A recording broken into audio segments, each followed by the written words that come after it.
नमस्कार। समता फाउन्डेसनले सञ्चालन गरेको समता संवाद कार्यक्रममा सम्पूर्ण उपस्थित वक्ता तथा उपस्थित सम्पूर्ण महानुभावहरूमा म सुलोचना पञ्चकोटी तपाईहरूलाई हार्दिक स्वागत गर्दछु। विगत केही हप्तादेखि समता फाउन्डेसनले विभिन्न विषयहरूमा समता संवाद श्रृङ्खला चलाइरहेको छ। समता फाउन्डेसन स्थापना कालदेखि दलित तथा सीमान्तकृत समुदाय सम्बन्धी ज्ञान उत्पादनको क्षेत्रमा क्रियाशील रहँदै आइरहेको छ। साथसाथै विविधताले भरिएको हाम्रो समाजमा धर्म, वर्ग, लिङ्ग, क्षेत्र, जात आदिका आधारमा हुने विभेदहरू कायम नै छन्। फाउन्डेसनले हाम्रो समाजमा जरा गाडेर बसेको जातजन्य विभेद तथा छुवाछुत अन्त्यका निम्ति सरकारवालाहरूसँग नीतिगत बहस पैरवी गरिरहेको छ। समता फाउन्डेसनले गरिरहेको सामाजिक रूपान्तरणका लागि प्राज्ञिक ज्ञानको विकास र प्रवाहको मुख्य ध्येय भनेको समावेशी लोकतान्त्रिक पद्धतिको अभ्यासलाई सघाउने हो, जसले गर्दा समतामुखी एवं अविभेदी न्यायपूर्ण समाजको निर्माण हुन सकोस्। यसका साथै फाउन्डेसनले दलित विषय ज्ञानको दायरा फराकिलो बनाउनका लागि विभिन्न खोजमूलक पुस्तकहरू, नीतिपत्र, संक्षिप्त नीतिपत्र, प्रतिवेदन, हाते पुस्तिका आदि प्रकाशन गरिरहेको छ। यसलाई निरन्तरता दिँदै समता फाउन्डेसनले हरेक हप्ता केही नयाँ विचार र धारणा समेटेर समता संवाद श्रृङ्खला आयोजना गरिरहेको छ। यो हप्ता सामाजिक भेदभाव विरुद्ध युवाको दृष्टि विषयबारे छलफल गर्दैछौँ। नेपालको जनसङ्ख्याको ठूलो हिस्सा ओगटेको युवा पिढी दैनिक रूपमा समाजमा घटेका सामाजिक घटनाहरूको विषयमा कति सजग छन्, उनीहरूको धारणा, भोगाई र अनुभव आज हामी प्रस्तुत गर्दैछौँ। यसको लागि विभिन्न क्षेत्रमा रहेर समाजमा योगदान गर्नुभएका युवाहरू आजको वक्ताको रूपमा हामीले निम्ताएका छौँ। हामीसँग छलफलको लागि गायक तथा अभियन्ता बिन्दवासिनी हरिजन, लामो कानुनी क्षेत्रमा योगदान पुर्याइरहेका उच्च अदालत वीरगञ्जका शाखा अधिकृत अमित उप्रेती, इन्जिनियर सहनाज अन्सारी तथा भूमि आन्दोलनका अगुवा अरुण सदा हुनुहुन्छ। वक्ताहरू सबैलाई एकमुष्ट पुनः स्वागत गर्दै म कार्यक्रम अगाडि बढाउन चाहन्छु। कार्यक्रमको सुरुमा म अमित उप्रेतीजीबाट एउटा प्रश्न राख्दै सुरु गर्न चाहन्छु। अमितजी, तपाईको सामाजिक तथा जातजन्य विभेद सम्बन्धी धारणा कस्तो रहेको छ? समाजमा तपाईले देखेका केही घटनाहरू छन् भने कृपया 10 मिनेटमा आफ्नो भनाइहरू राखिदिनु हुन अनुरोध गर्दछु। धन्यवाद। म चाहिँ एउटा कानुनको विद्यार्थी पनि हो हैन, र अब सरकारको, नेपाल सरकारको एउटा एज अ गभर्नमेन्ट अफिसरको रूपमा र मेरो आफ्नो यो जातसँग रिलेटेड अब एक्सपिरियन्स चाहिँ के हो भन्दाखेरि यो चाहिँ यो जस्तो यो जातको आधारमा जुन हाम्रो हिन्दू समाजको आधारमा छ र विभिन्न अब अरू समाजतिर पनि छ हैन, वेस्टर्नतिर पनि यो रेसको आधारमा भन्ने कुरा छ। ल अब उस्तै, तर अब हामीले आफ्नो समाजको कुरा गर्ने यो चाहिँ सबभन्दा एउटा घृणित पक्ष हो हाम्रो समाजको हैन, जुनको लागि चाहिँ अब हामी युवा वर्गले अब त्यसलाई अलिक स्वीकारेर लड्नुपर्छ भन्ने जस्तो लाग्यो। अब मलाई चाहिँ मेरो आफ्नो एउटा कानुनको मा सेवाको दौरानमा चाहिँ म एकचोटि पोखरामा जाँदाखेरि चाहिँ मैले त एउटा केसको एउटा ट्रेन्डिङ हुन्छ नि, जस्तो केसहरू, यो फौजदारी केसहरूमा चाहिँ जस्तो धेरैजना पीडितहरू चाहिँ धेरैजना त्यो प्रतिवादीहरू चाहिँ दलित भएको पाए कि। अनि त्यस पछाडि चाहिँ मलाई अब त्यो एउटा क्युरियोसिटी फिल भयो, के कारणले गर्दा चाहिँ यस्तो भएको होला भनेर। कि आइदर अब त्यसमा दुईटा पक्ष हुन सक्छ हैन, कि त्यो बढी तपाईको अभियोजन चाहिँ कि अब दलितहरूको मात्रै भएको हुन सक्छ, त्यस्तो खालको केस मात्रै रिपोर्टेड भएको हुन सक्छ, अथवा प्रहरीको त्यो सक्रियता चाहिँ दलित उपर भएर त्यो दुईटा मध्ये एउटा कुनै फ्याक्टरले गर्दा चाहिँ त्यस्तो हुन सक्छ। त्यो एउटा भयो। अनि अर्को भनेको चाहिँ जस्तो म आफैले पनि जस्तो हामी आफ्नै पनि धेरैवटा बायसनेसहरू हुन्छ। म एकचोटि काठमाडौँमा जाँदाखेरि मैले एकजना त्यहाँ पान पसलमा के किन्दाखेरि चाहिँ भैया यो दिनु न भनेर, मैले त सायद त्यो 10 वर्ष अगाडिको कुरा हो हैन। त्यस पछाडि त्यहाँ त्यो पसले दाइले चाहिँ जो मधेसतिरको हुनुहुन्थ्यो, उहाँले चाहिँ मलाई चाहिँ अब यो भैया भन्ने शब्द यसरी प्रयोग भन्नाले त्यसमा एउटा छलफल गर्नुभयो कि यस्तो भन्नु हुँदैन। तब मैले त्यसरी सजग भएर त्यसरी डेलिगेटेड रूपमा भनेको पनि थिएन, तर त्यो हामी आफैले पनि हाम्रो व्यवहारहरू चाहिँ अब हामीले जुन शब्द हुन्छ हामी भित्र एउटा बायसनेस जुन कल्चरली यो कुरा चाहिँ भनेर आएको हुन सक्छ हैन, रिफ्लेक्ट गर्नुपर्ने रहेछ भन्ने मैले फिल गरेँ। अनि अर्को भनेको पनि जस्तो अब यो महिलासँगै शब्दहरू जस्तो अब अब आइमाई भन्ने शब्द होइन, अब त्यसलाई एउटा सहज खालको शब्द लागे पनि हामीलाई जो साहित्यहरूमा प्रयोग पनि भइरहेको थियो होइन, तर अब अहिले आएर त्यो शब्द नै इट्सेल्फ अब डेरिगेटेड रूपमा देखिने भयो होइन। त्यस कारणले गर्दाखेरि चाहिँ अब यस्तो चाहिँ एउटा त्यो पीडित जो पक्ष हुन्छ नि उनीहरूको तर्फबाट र उनीहरूको अवस्थामा राखेर चाहिँ हामीले आफ्नो व्यवहार चाहिँ गर्नुपर्ने रहेछ भन्ने मलाई फिल भएको। र अर्को भनेको यो जस्तो कानुनी संरचना मात्रै बनाएर हुँदैन कि, यसको लागि भनेको चाहिँ अब इम्प्लिमेन्टेसन एस्पेक्ट हुन्छ नि, त्यो गर्ने भनेको त हामी आफैले पनि हो नि त, हाम्रो आफ्नो वर्क प्लेसमा। त्यस पछाडि अब फौजदारी यो जुन अब सजाय हुने कि त्यो त डिफ्रेन्ट एस्पेक्ट हो, तर मेन भनेको चाहिँ आफ्नो जुन वर्क सेटिङहरूमा हुन्छ त्यस्तो अवस्थामा चाहिँ यो अब जातसँग रिलेटेड अब जुनसुकै प्रकारको विभेदहरू हुन्छ त्यसको लागि हामी आफू कति सजग छौँ त्यो कुरा चाहिँ रिफ्लेक्ट गर्नुपर्छ र त्यसको लागि अब आफ्नो भोइस पनि दिनुपर्छ। त्यसले गर्दाखेरि अरू जो पीडित भन्न सक्छ अरू जसलाई त्यसको अप्ठ्यारोमा परेको छन् उनीहरूलाई एउटा मोरली सपोर्ट हुन्छ, त्यसको आवाज त्यसको विरुद्धमा आवाज उठाउनको लागि। सो मेरो एक्सपिरियन्स र मेरो आफ्नो यो नलेजको आधारमा चाहिँ यो चाहिँ यो जुनसुकै डिफ्रेन्सेस मात्रै होइन, यो डिफ्रेन्सेस त अभियसली हुन्छ नि, आज एउटा खालको डिफ्रेन्सेस थियो हिजो हाम्रो समाजको, भोलि हामी नयाँ खालको एउटा डिफ्रेन्सेस क्रिएट त गर्दैछौँ, तर त्यसको आधारमा चाहिँ विभेद भन्ने कुरा चाहिँ हुनु भएन क्या। यो डिफ्रेन्सेस भनेको जस्तो हराइजन्टल चाहिँ हुन्छ होइन, अभियसली हुन्छ, तर त्यसलाई त्यो भर्टिकल डिफ्रेन्सेसको यो उचो निचो भनेर जुन भनिन्छ नि त्यस्तो डिफ्रेन्सेसको विरुद्धमा चाहिँ हामी लड्नुपर्छ जस्तो लाग्छ।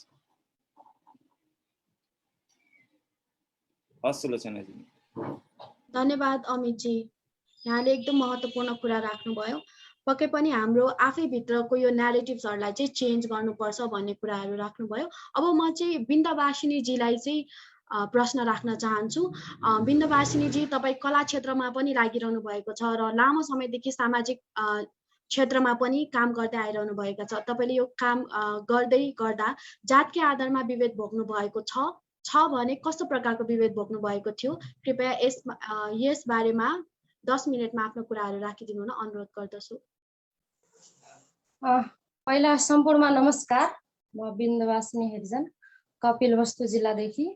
म एउटा गायक पनि हो र म सामाजिक क्षेत्रमा विगत 10-11 वर्षदेखि नै काम गर्दै आएको छु। खास गरेर हजुरले जुन प्रश्न गर्नुभयो अनि जुन हामी एउटा आजको हाम्रो मुद्दा छ जातीय विभेद भन्दा पनि हाम्रो सामाजिक विभेद के भइरहेको छ त्यसमा खास गरेर म 2-3वटा उसमा तहमा रहेर कुरा गर्न गइरहेको छु। जस्तै सबभन्दा पहिला हाम्रो एउटा अब सामाजिक विभेद भन्नाले हामी जातीय विभेद भोगेका व्यक्तिहरू पनि त्यसमा पर्छौँ, वर्गीय विभेद पनि हुन्छ र लैङ्गिक विभेद पनि हुन्छ होइन। सुरुमा जातीय विभेदबाट नै गर्न गइराखेको छु।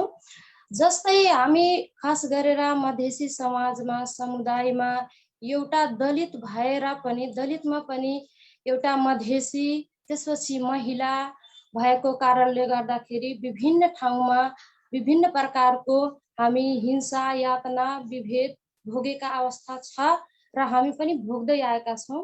पहिला भन्दा अहिले केही कम भएको छ तर अझै पनि हाम्रो समाजमा विद्यमान छ। जस्तै म पनि एउटा दलित महिला नै हो, दलित र मधेसी महिला।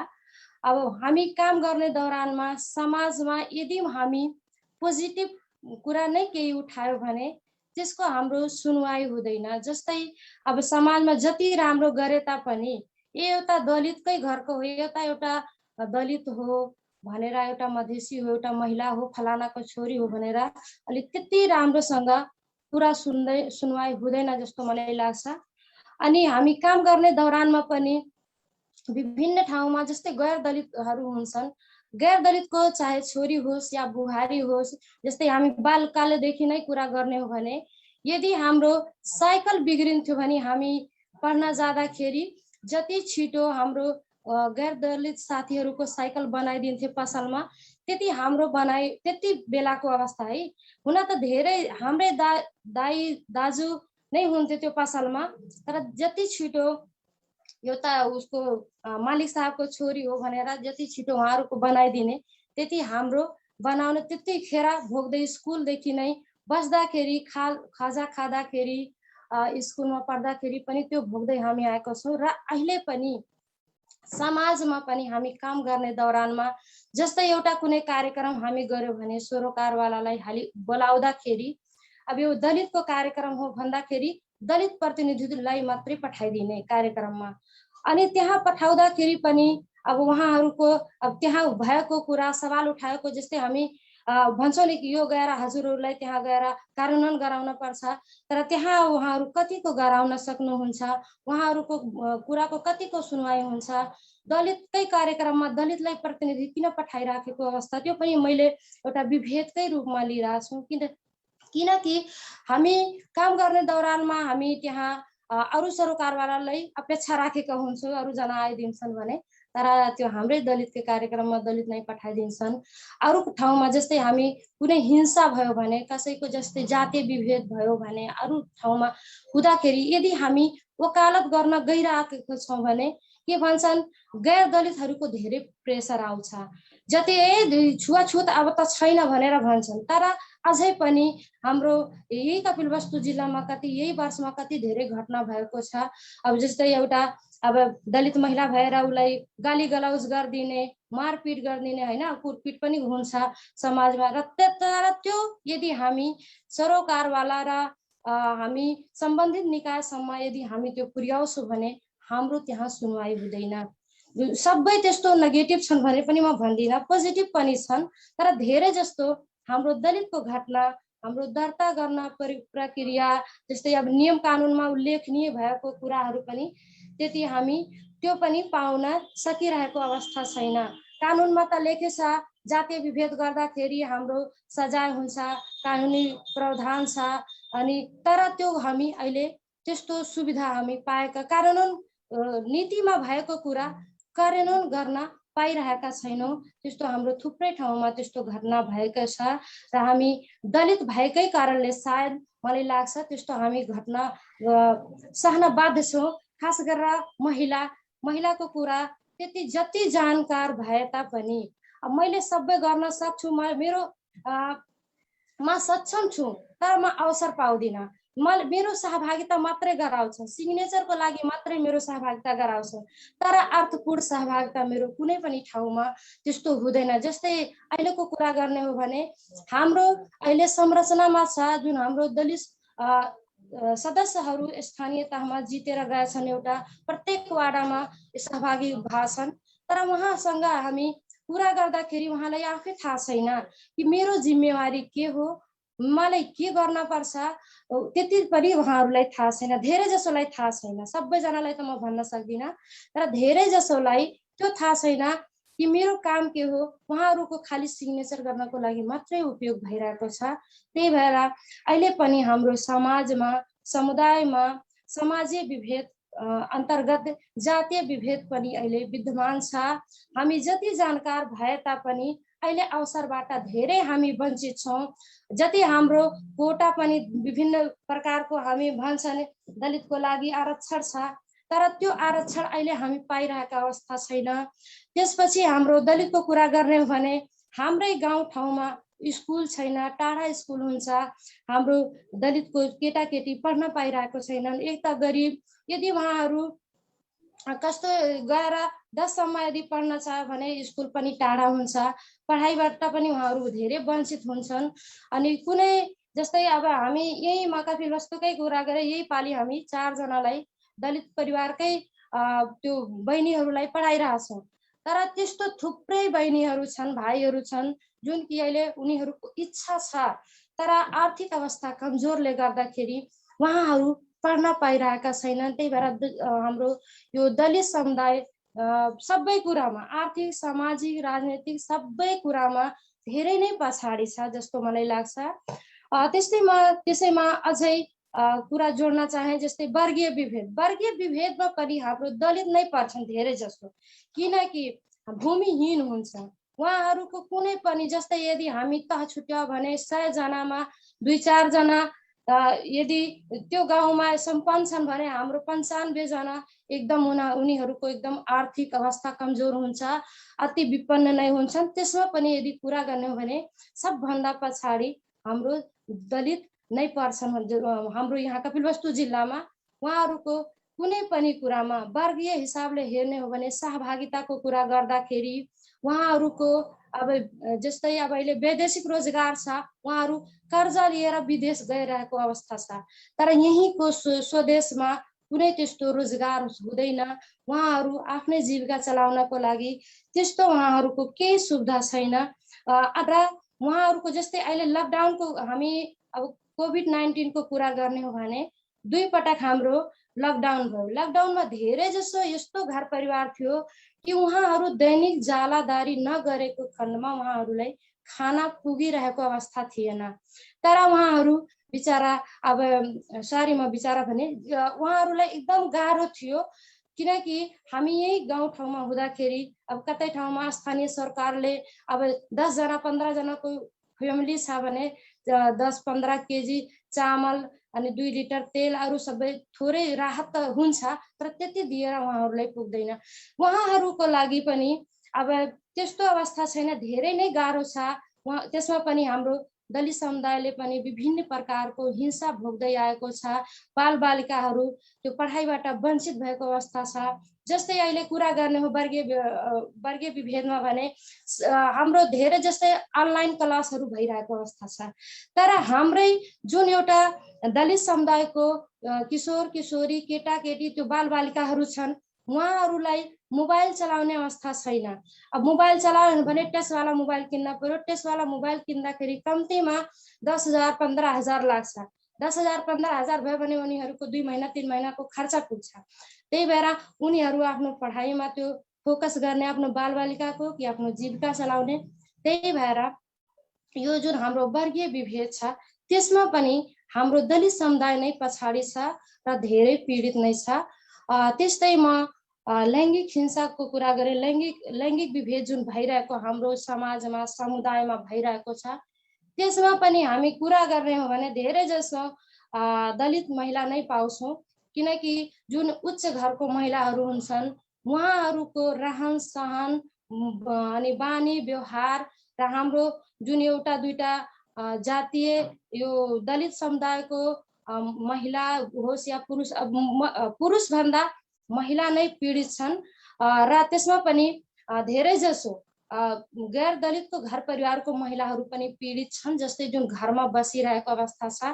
किनकि धेरै जसो अब उनीहरू जसको नेता छन् आफ्नो घरैमा बसालेर राखेछन्, पढे लेखेकै घरमा पनि हिंसामा परेको अवस्था छ, तर उहाँहरू एउटा सम्पन्न जीवन यापन गरिरहेको छन् त्यो महिलाहरू, किनकि उहाँहरूलाई खाना लाउने सबै एउटा मान सम्मान समाजमा पाइरहेको अवस्था छ। तर हाम्रो जुन एउटा हामी महिलाहरू जुन दलित समुदायको महिलाहरू छन् उहाँहरूलाई अब विभिन्न प्रकारको जस्तै हाम्रो समाजले पुरुषहरूलाई चलाउनको लागि विभिन्न प्रकारको जस्तै हाम्रो कल कारखाना बिजनेस व्यापार, त्यसपछि अब ठुलो ठुलो ठाउँमा अब उनीहरू जब गर्ने, अब पढाइको सिलसिलामा पनि विदेश जान पनि पाउँछन्। तर महिलाहरू किशोरीहरू बालिकाहरूलाई त्यस्तो अवस्था छैन कि जुन एउटा त हामी समग्र महिलाको कुरा गर्ने हो भने यस्तो गर्छन् भने कि महिलाहरूलाई खास गरेर उनीहरूले घर चलाउनको लागि यस्तो जाब दिन पर्यो, यस्तो काममा लगाइदिन पर्यो कि घर पनि सम्हाल्न पाओस् र आफ्नो जब पनि गर्न पाओस्। जस्तै टिचर भयो अनि ब्युटी पार्लर भयो अनि सानो तिनो पसलहरू गरेर कि त्यो आफ्नो पसल पनि सञ्चालन गर्न पाओस् र त्यो वासिनीजी 1 मिनेटमा सकाइदिनुस् न है। हस् हुन्छ। र पसल सँगसँगै हाम्रो घर परिवार पनि चलाउन पाओस् भनेर त्यस्तो विभेद भइरहेको अवस्था छ।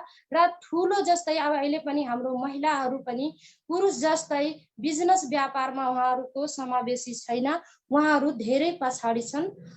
हस्त अहिले यति नै हो, पछि फेरि भेटौँला। धन्यवाद। हस्, धन्यवाद बिन्दुवासिनीजी। तपाईले नि यो सामाजिक भेदभावमा धेरै जस्तो पीडित चाहिँ दलित नै हुन्छन्, त्यसमाथि पनि महिला बढी पीडित हुन्छन् भन्ने कुराहरू राख्नुभयो। अब चाहिँ म सहनाज अन्सारीजीलाई चाहिँ प्रश्न सोध्न गइरहेको छु। सहनाजजी, समाजमा हुने विविध खाले विभेदमा चाहिँ तपाईको अनुभव बाल्यकालदेखि अहिलेसम्म चाहिँ कस्तो कस्तो अनुभव रहँदै आयो, यसबारेमा चाहिँ आफ्ना विचारहरू राखिदिनुस् न। धन्यवाद सुलोचनाजी। सर्वप्रथम सबैलाई मेरो नमस्कार र सलाम। समता फाउन्डेसनले हरेक हप्ता जुन यो डायलग सिरिज अर्गनाइज गरिरहेको हुन्छ त्यसको म रेगुलर भ्युअर पनि हो। त्यहाँबाट धेरै कुराहरू मैले सुन्न बुझ्न पाइरहेको हुन्छु र आजको यस कार्यक्रममा सामाजिक भेदभाव विरुद्ध युवा पुस्ताको धारणामा मेरो विचारहरू व्यक्त गर्न पाउँदा म आफूलाई एकदम खुसी महसुस गरिरहेको छु।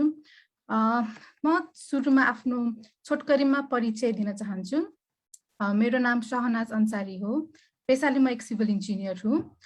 मेरो जन्म 2 नम्बर प्रदेश पर्सा जिल्लाको सदरमुकामबाट 10 किलोमिटर दक्षिणमा एउटा सानो गाउँ छ बैरिया बिर्ता। त्यो गाउँको एक मुस्लिम समुदाय मुस्लिम परिवारमा मेरो जन्म भएको थियो। गुणस्तरीय शिक्षा र अवसरको खोजीमा बाल्यकालमै मेरो परिवार काठमाडौँ आउनुभयो। मैले काठमाडौँबाटै स्नातक तह ब्याचलर्स इन सिभिल इन्जिनियरिङ सकेँ। त्यसपछि मैले आफ्नो कार्यको सिलसिलामा गृह जिल्ला पर्सा जिल्ला नै मा काम गर्न पाएँ। त्यो पर्सा जिल्लामा मैले त्यहाँको यातायात ग्रामीण सडक सुदृढीकरण कार्यक्रममा त्यहाँको पुल सडकहरूको इन्फ्रास्ट्रक्चर डेभलपमेन्टमा मैले काम गर्न पाएँ। त्यसपछि मैले 2 वर्ष छात्रवृत्ति मास्टर्स इन सिभिल इन्जिनियरिङ अस्ट्रेलियामा अध्ययन गरेर अहिले नेपालमै विदेशको शिक्षा र नेपालमा सिकेको मेरो सिपहरूलाई चाहिँ अहिले नेपालमै मैले चाहिँ काम गर्ने आफ्नै भूमिमा सेवा प्रदान गर्ने उद्देश्यले अहिले नेपालमा कार्यरत छु एज अ सिभिल इन्जिनियर। मेरो तराईको हुर्काइले मलाई सिकाएको जातीय विभेद, पहाडको पढाइले मैले देखेका भोगेका सामाजिक विभेदहरू र विदेशको बसाइले मलाई रेसिजमको जुन एक्सपिरियन्स दिएको छ त्यसको बारे चाहिँ म केही आज बोल्न जानेवाला छु। मेरो परिचय भन्दाखेरि 3टा परिचय हुन जान्छ। म एक मधेस पृष्ठभूमिबाट आएकोले म एक मधेसी समुदायलाई पनि रिप्रेजेन्ट गरिरहन्छु। त्यसपछि म महिला पनि एक महिला समुदायलाई रिप्रेजेन्ट गरिरहन्छु। त्यसपछि एउटा मुस्लिम समुदाय जुन नेपालको 5% पनि पपुलेसन अकुपाई गर्दैन, नेपालको एक ट्रेडिसनली मार्जिनलाइज्ड कम्युनिटीमा बिलोङ गर्छ हो, त्यसलाई पनि म रिप्रेजेन्ट गरिरहेको हुन्छु। त्यसको चाहिँ मेरो 3टै अनुभवहरू चाहिँ म आज तपाईँलाई सेयर गर्न गइरहेको छु। जस्तै भनिन्छ मान्छे एक सामाजिक प्राणी हो, समाजमै जन्मिन्छ, समाजमै हुर्किन्छ र मरेपछि पनि समाजै चाहिन्छ। झन् त्यसमाथि अब हाम्रो नेपाल जहाँ बहुजातीय, बहुधार्मिक, बहुसांस्कृतिक, बहुभाषिक मिश्रित एक सुन्दर बगैँचा छ। तर के बाहिरबाट हेर्दाखेरि जति इन्क्लुजिभ र इक्वालिटी सोसाइटी देखिन्छ त्यस्तो छ त? के भेदभावहरू छन् त्यसमा? मैले चाहिँ त्यस्तो इक्वल सोसाइटी चाहिँ एक्सपिरियन्स गर्न पाएको छैन। मैले भोगेका सर्वप्रथम महिला भएर मैले चाहिँ जेन्डर डिस्क्रिमिनेसन मैले भोगेको जेन्डर डिस्क्रिमिनेसनको बारे चाहिँ म हाइलाइट गर्न चाहन्छु। छोरा र छोरी दुइटै सन्तानकै रूपमा हुन्छन्, तर दुवैजनाले पाउने अधिकार शिक्षामा, स्वास्थ्यमा, डिसिजन मेकिङमा र रोजगारीमा जुन भिन्नता मैले महसुस गरेँ त्यो नेपालमा सायद सबै महिलाले कुनै न कुनै आफ्नो पोइन्टमा भोगेकै छ जस्तो लाग्छ मलाई। जस्तै मेरो बुबाको हामी 2टा छोरीहरू छौँ, म जेठी, त्यसपछि मेरो कान्छी छोरी छ।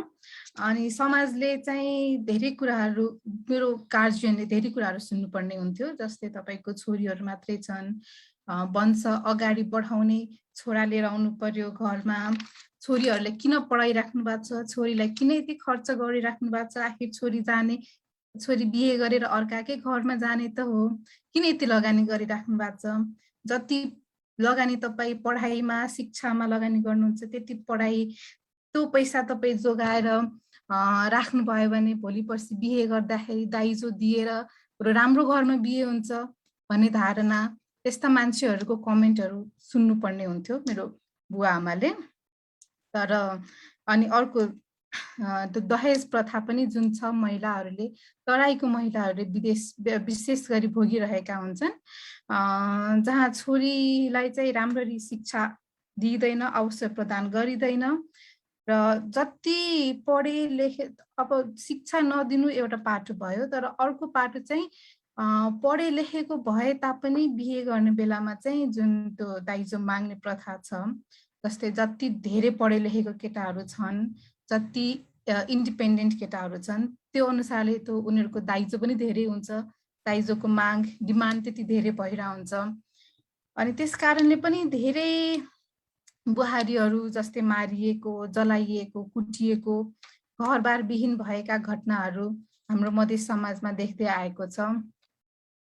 त्यसपछि अर्को भेदभाव मैले अनुभव गरेको चाहिँ रिलिजियस डिस्क्रिमिनेसन, धार्मिक भेदभाव, जुन नेपालमा अहिले अब फैलिरहेको छ बिस्तारै। जस्तै पोहोर साल र यो वर्ष कोरोनाको महामारीमा मुस्लिम समुदायका अगुवाहरूले चाहिँ नेपालमा कोरोना फैलाउनलाई फैलाइरहेका छन् भनेर जुन न्युज आएको थियो, त्यसले चाहिँ के दर्शाउँछ भने नेपाल बहुत धार्मिक भए तापनि धर्म बीचको समानता चाहिँ देखिँदैन। जस्तै न्युजहरू तपाईँहरूले पढ्नु भएको थियो, पोहोर साल जनकपुरमा मुस्लिम महिलाहरूले पैसा खसालेर कोरोना फैलाउन खोजेका न्युज कति हाइलाइट भएको थियो। त्यो न्युज त्यति हाइलाइट हुँदैन थियो होला यदि ती महिलाहरू नन मुस्लिम भइदिएको भए, चाहे अथवा हिन्दू भइदिएको भए। त्यसरी नै उता पूर्वमा उदयपुरमा चाहिँ एउटा जमाती टोलीहरू हुन्छन्, जो चाहिँ टोली, त्यो जमाती भनेको जसले आफ्नो धर्मको प्रचार प्रसार गर्न चाहिँ ठाउँ ठाउँमा गएर प्रचार प्रसार गरिरहेका हुन्छन्। त्यो धार्मिक प्रचार प्रसार गर्ने टोलीलाई त्यहाँको मस्जिदले शरण दिएका छ, लुकाएर राखेको छ, तिनीहरूको इन्टेन्सन हो त्यहाँ कोरोना फैलाउने। त्यस्ता न्युजहरू पनि हाइलाइटमा आएको थियो। यो चाहिँ हाम्रो छिमेकी मुलुक इन्डियामा जसरी हिन्दू र मुस्लिम बीचको द्वन्द्व त्यहाँ सधैँ भइरहेको हुन्छ, त्यस्तै नै अवस्था यहाँ पनि सिर्जना गर्न खोजिएको थियो जस्तो लाग्छ मलाई। तर त्यो सम्भव हुन सक्दो त्यति भएन, त्यो धेरै राम्रो कुरा हो। तर जुन चाहिँ यो गलत न्युजहरू फैलिरहेका हुन्छन्, यो पनि हेर्दाखेरि चाहिँ एक प्रकारको सामाजिक असमानता नै देख्छु म। त्यसै गरी मधेस जिल्लामा चाहिँ हिन्दू र मुस्लिम बीचमा चाहिँ एउटा पुर्खौँदेखि चलिआएको छ अनटचेबिलिटीको चाहिँ एउटा त्यहाँ छ। जस्तै अब हिन्दूको घरमा मुस्लिमहरू पस्न नमिल्ने, पसे पनि उहाँहरूलाई खाना दिँदाखेरि, पानी दिँदाखेरि छुट्टै गिलासमा, छुट्टै प्लेटमा र छुट्टै दिएको हुन्छ कि त्यो अरू जात अरू धर्मको मान्छेहरू आउँदाखेरि चाहिँ त्यस्तै दिने गरिन्छ हैन। त्यो पनि एक प्रकारको मैले भोगेकै छु हैन। जस्तै अब मेरै आफ्नो एउटा साथीको बिहा थियो तराई जिल्लामै, स्कुलदेखि सँगै पढ्दै आएको। अब स्कुलमा त अब स्कुलमा गइन्छ, बसिन्छ, गफ गरिन्छ, खासै मतलब हुँदैन। अब उसको बिहेमा चाहिँ के भन्यो मेरो साथीले, अब सबैजना चाहिँ आफ्नै धर्मको हुन्छन् गरे, अब म चाहिँ अब मुस्लिम भएको कारणले उनीहरूको चाहिँ त्यहाँ उनीहरूको चाहिँ त्यो शुभ कार्यमा बिहेमा चाहिँ आउनु मिल्दैन गरे भनेर मलाई चाहिँ तिमीलाई चाहिँ म छुट्टै भोज खुवाउँछु भनेर चाहिँ त्यस्तो भनेको थियो कि मलाई चाहिँ। अनि त्यही भएर चाहिँ हिन्दू र मुस्लिमको पनि चाहिँ एउटा रिलिजन चाहिँ रिलिजियस डिस्क्रिमिनेसन पनि नेपालमा छ र मैले भोगेको पनि छु। र अर्को डिस्क्रिमिनेसन, अब धार्मिक विभेद हुँदा हुँदै पनि अब एउटा चाहिँ कास्ट डिस्क्रिमिनेसन, जातीय भेदभाव, जुन अब हामी भन्ने गर्छौँ नेपालमा 4 वर्ण 36 जातको साझा फुलबारी भन्ने। अब सानैदेखि पढ्नु त पढ्दै आएको हो, तर त्यो ती जातिहरूमा पनि तल्लो जात, माथिल्लो जात, अब त्यो पनि चलि नै आएको छ। र अर्को चाहिँ मुख्य भेदभाव चाहिँ एउटा जियोग्राफीले सृजना गरेको भेदभाव, भौगोलिक विशेषताको आधारमा जुन भेदभाव भएको हुन्छ। जस्तै तराई पहाड र हिमाल जुन नेपाल तीनटा जियोग्राफिकल स्ट्रक्चरमा छुट्टिएको छ। त्यहाँको जस्तै त्यहाँको भौगोलिक बनावट फरक छन्, त्यसरी नै त्यहाँको रहन सहन, खानपिन, लगाई खवाई सबै फरक हुन्छ। बोली भाषा वेशभूषा सबै फरक नै भइरहन्छन्। अनि त्यहाँ पनि अब जस्तै पहाडको मान्छेहरूलाई तिनीहरूको उपनाम छुट्टै छ। पहाडमा बस्ने मान्छेहरूलाई पहाडी भन्ने गरिन्छ, मधेसमा बस्ने मान्छेहरूलाई मधेसी, पूर्वेली, पश्चिमेली आदि इत्यादि नामहरूले चाहिँ गिज्जाउने होच्याउने गर्ने गरेको पाइएको छ। पहाडतिर हेर्ने मधेसीको दृष्टिकोण नै फरक हुन्छ हैन। जस्तै म बाल्यकालमा काठमाडौँमा अध्ययन गर्दाखेरि मलाई अब साथीहरूले अथवा टिचरहरूले भन्ने गर्नुहुन्थ्यो, तपाईको नेपाली एकदम शुद्ध छ, तराईमा भएर पनि मजाले नेपाली बोल्नुहुन्छ भन्दाखेरि त अब तराईमा नेपाली भाषा बोल्नलाई त कि काठमाडौँमै हुर्किनु पर्यो, काठमाडौँवासी नै हुनु पर्यो कि पहाडी नै हुनु पर्यो कि के हुनु पर्यो थाहा छैन मलाई।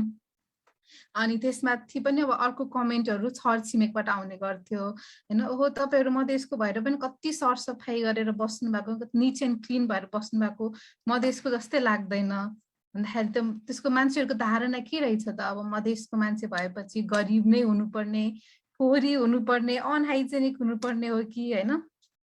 त्यस्ता विभेदहरू पनि भोगियो हैन।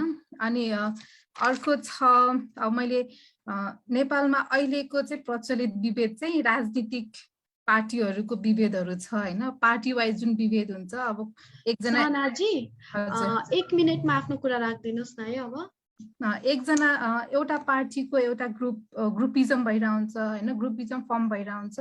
त्यो पार्टीहरूले पनि अब एउटा पार्टीको मा बिलोङ गर्ने मान्छेले अरू पार्टीको बिलोङ गर्ने मान्छेलाई चाहिँ त्यति सहयोगको भावनाले, हेल्पको भावनाले नहेरिदिने। अनि त्यसमाथि पनि अब यो विभेद म चाहिँ अब विदेशमा पढ्दाखेरि मेरो विदेशको बसाइ अनुसार चाहिँ त्यहाँ कलर डिस्क्रिमिनेसन हुने गर्ने रहेछ है। जस्तै अब त्यहाँ बाहिर जति भनिन्छ हैन विदेशमा केही छैन डिस्क्रिमिनेसन, त्यहाँ सबै बराबर छ, इक्वल समाज छ। तर त्यहाँ पनि अब तपाईहरु अब जस्तै ब्ल्याक एन्ड व्हाइटको डिस्क्रिमिनेसन हुन्छ, काला र गोराहरूको चाहिँ भेदभाव हुने, गोराहरूले कालाहरूलाई चाहिँ जित्न नदिने। त्यसपछि एसियन मुलुकका जुन गएका हुन्छन् बाहिर अध्ययन गर्नको लागि, रोजगारीको सिलसिलाको लागि, उहाँहरूले पनि जुन म अब एज अ एसियन भएर चाहिँ अब चाहिँ मैले भोगेको चाहिँ विभेदहरू चाहिँ यति नै हो। हजुर।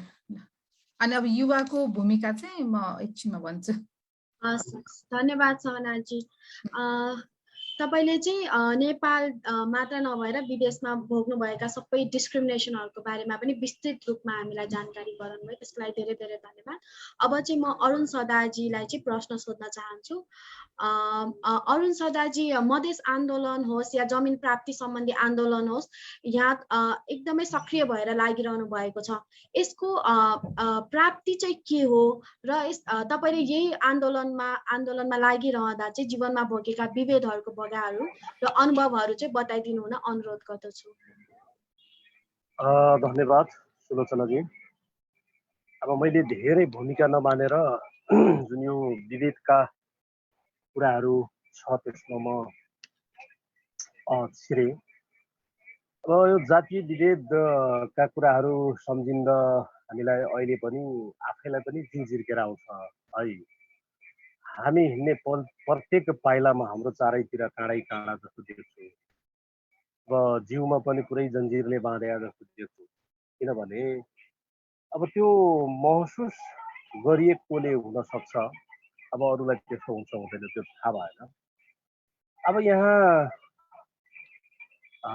तराईमा मात्रै नभनौँ, करिब करिब काम गर्ने दौडानमा म 60वटा जिल्ला अन्तर्गत काम गरिसकेका छु। यो अन्तर्गत साँच्चै नै दलित समुदायभित्र चाहिँ विभिन्न तरिकाको विभेदहरू देखे। अब जुन पानी पँधेरोदेखि लिएर भोज भतेरदेखि लिएर त्यो चिजहरू अलिक कम हुँदै गयो।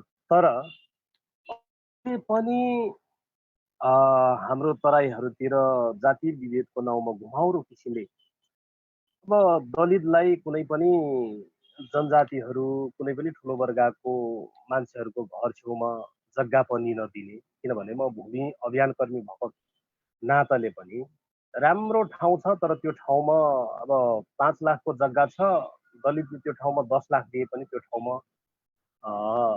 जग्गा नदिने यस्तो खालको विभेदहरू अहिले पनि जर्जर अवस्थामा छ। र अघि पनि धेरै कुराहरू उठेको थियो। दलितको प्रतिनिधिहरूको अवस्था अहिले पनि स्थानीय सरकारमा होस्, सङ्घीय सरकारमा होस्, प्रदेश सरकारमा होस्, उहाँहरूको राम्रो किसिमको केही पनि चल्दैन। र त्यो ठाउँमा दलितको प्रतिनिधिहरू, दलितको के अरे अगुवाहरू गयो भने उनीहरूलाई प्रष्ट रूपमा कुरा राख्न पनि अवसर दिँदैन। किनभने धेरै बोल्नुभयो तपाईँ चुलाएर बस्नुहोस् भन्ने किसिमले अहिले पनि जनप्रतिनिधि अन्तर्गत पनि हुन्छ। किनभने नगरपालिकातिर पनि अरू समुदायको अगुवाहरू जाओस् उहाँहरूलाई स्वागत गर्छन्, राम्रो किसिमले कुरा राख्न दिन्छन्। तर दलितको अगुवाहरू जति नै ट्यालेन्टसिप भए पनि त्यो ठाउँमा उहाँहरूलाई हेर्ने दृष्टिकोण छुट्टै हुन्छ। धेरै राम्रो किसिमले उसले अलिकति दाबेर समय लिएर बोल्न थाल्यो भने त्यो ठाउँमा उहाँहरू आफैले पनि अब प्रमुख व्यक्तिहरू आफैले पनि तपाईँहरू नबोल्नुहोस्, त्यसको पनि फेरि आक्रोशित अर्कै शैलीमा प्रस्तुत भएको हुन्छ है। अब दलितहरू एकदमै विकनेस हुन्छ त्यो ठाउँमा। अब विभिन्न दलित अगुवाहरू सहयोग लिएर गएको हुन्छ, त्यो सहयोग लिन जान्दा पनि उनीहरूले वञ्चित गराएको हुन्छ। किन?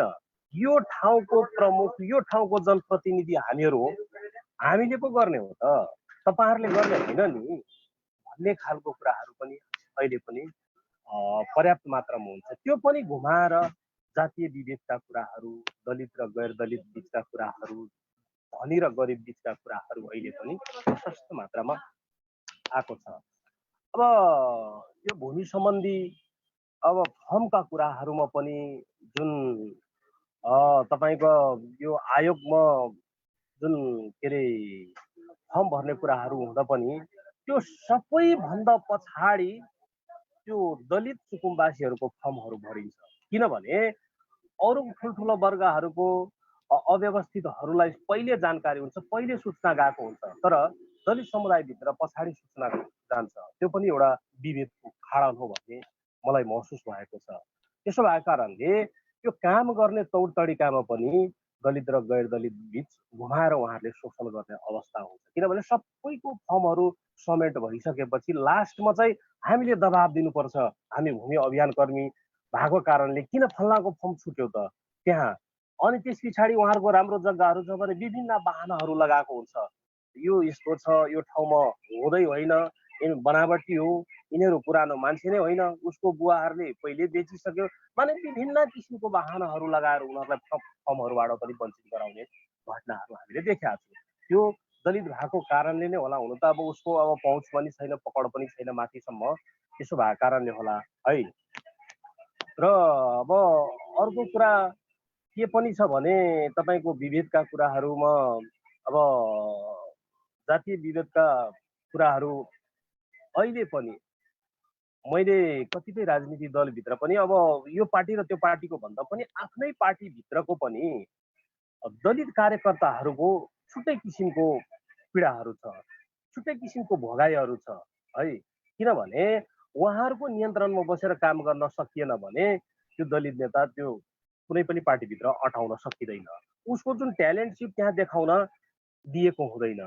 किनभने जति हामीले भन्छौँ त्योभन्दा अगाडि नबढ्नुहोस्, त्योभन्दा धेरै कुरा नगर्नुहोस्, त्योभन्दा तपाईँले आफ्नो किसिमको खुबी नदेखाउनुहोस् भन्ने खालको पनि उनीहरूले बाँधिएको हुन्छ। त्यसो भएको कारणले हिजो चाहिँ गाउँमा के अरे पानी पँधेरोमा हुन त अहिले पनि पानी पँधेरोमा पनि त्यो झगडा छ, तर त्यसलाई होइन हामीले चाहिँ अब दलितहरूको पनि अधिकार दिनुपर्छ, दिइराखेको छु भन्ने किसिमले आवाज चाहिँ उठाइराखेको छ। तर घुमाएर शोषण गर्ने प्रक्रियाहरू चाहिँ अहिले पनि पर्याप्त मात्रामा भेटिन्छ। त्यसो भएको कारणले अहिले पनि जुन दलित अगुवाहरू, अहिलेको जुन संविधानले पनि दलितहरूको हक अधिकार, त्यस पछाडि छात्रवृत्तिका कुराहरू छन्, त्यो छात्रवृत्तिको कुराहरूमा पनि मलाई एउटा टुक्का याद आउँछ, हुन त अब समय नभएको कारणले अलिकति प्रस्ट्याउन मन लाग्यो।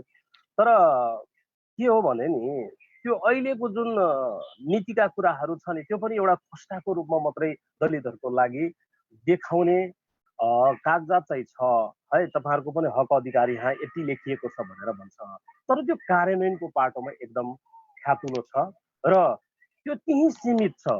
जुन नीतिमा आएको छ, जुन संविधानमा आएको छ, जुन कानुनमा आएको छ, त्यो चिजहरू चाहिँ अहिलेको सङ्घीय सरकारले पनि लागू कार्यान्वयन गरेको देखिया छैन, प्रदेश सरकारले पनि कार्यान्वयन गरेको देखिया छैन र स्थानीय सरकारले पनि कार्यान्वयन गरेको देखेको छैन। त्यो पनि जातीय विभेदको ठुलो एउटा हिंसा हो भन्ने खालको हामीलाई महसुस भइराखेको छ। र अब अहिले यतिखेर कोभिडको जुन के अरे भ्याक्सिन लाउने अवस्थामा पनि हामीले विभिन्न गाउँ विभिन्न नगरपालिकाहरूमा अब नामै किताब नगरौँ, तर हामीले मसिनोसँगले हेर्ने क्रममा यहाँ पनि विभेदको खाडलहरू देखिएको छ। किनभने सुई आयो त्यो दलित समुदायमा उनीहरूले जानकारी गराएको हुँदैन। पहिले उनीहरूको आफन्त नातागोता को छ, ठुलो को छ, पावरवाला, उनीहरूलाई लगाइसकेपछि बल्ल उनीहरूलाई जानकारी गराउने प्रावधान छ। त्यो पनि हो। र अर्को कुरा फेरि नकारात्मक कुराहरू दलितहरूभित्र पनि उहाँहरू आफैले पनि भड्काउने खालको कुराहरू पनि होइन। अब मर्छन्, कोहीलाई बान्ता चल्छ, कोहीलाई ज्वरो आउँछ भन्ने खालको कुराहरू पनि, किनभने ठुलो बडाले भनिदिने बित्तिकै त्यो चाहिँ एउटा विषको रूपमा एकदमै द्रुत गतिमा अगाडि बढ्छन् र उनीहरू त्यहाँबाट पनि वञ्चित हुन्छ। एक त उनीहरूको आफ्नै ज्ञान हुँदैन, त्यसमा पनि यस्ता खालको कुराहरू ल्याइदिन्छन् र स्वास्थ्य क्षेत्रबाट पनि वञ्चित भएको देख्छु म है। अहिले कोभिडकै अवस्थामा पनि यदि तथ्याङ्कले नै लिने हो भने पनि यो भ्याक्सिन लाउने क्रममा पनि दलितहरू धेरै पछाडि भएको मैले देखेको छु, मलाई महसुस पनि भएको छ। त्यो चिज पनि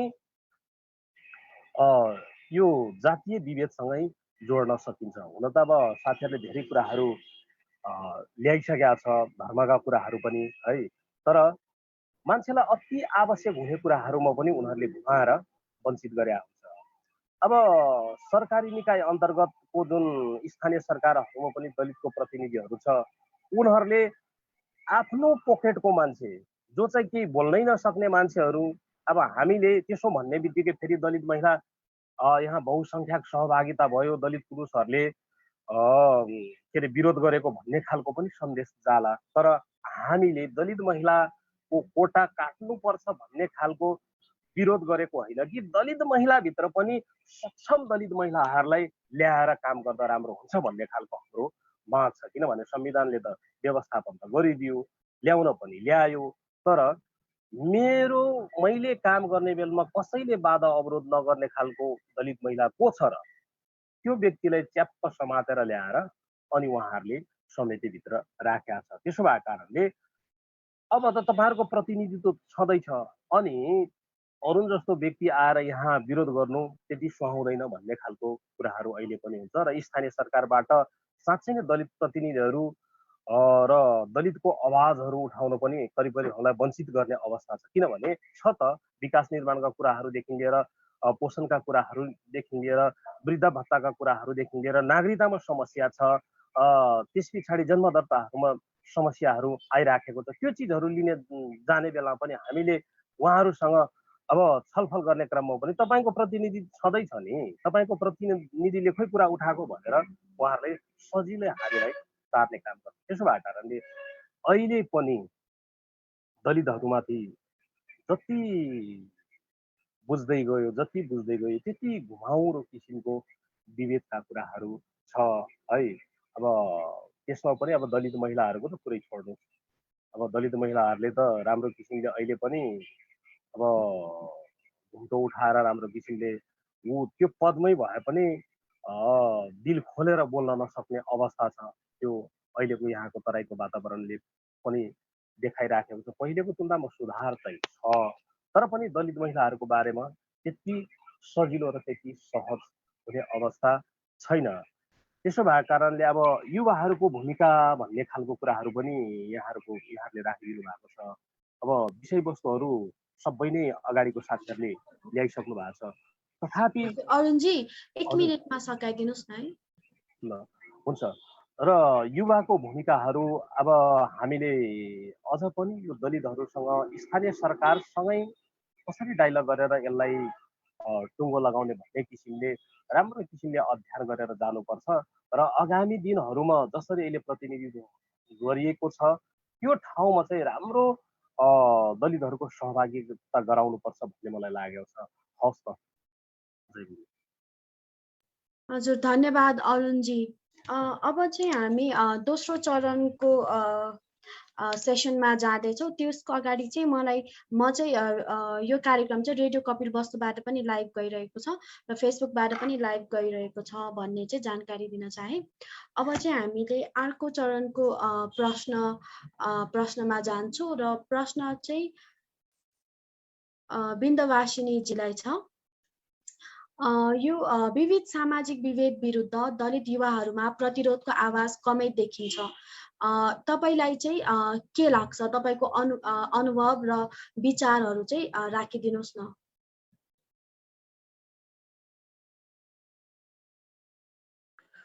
फेरिबाट भनिदिनुहोस् त म्याम, आवाज प्रष्ट आएन। हस्, विविध सामाजिक विभेद विरुद्ध दलित युवाहरूमा प्रतिरोधको आवाज कमै देखिन्छ, किन होला? तपाईको विचार राखिदिनुहोस् न।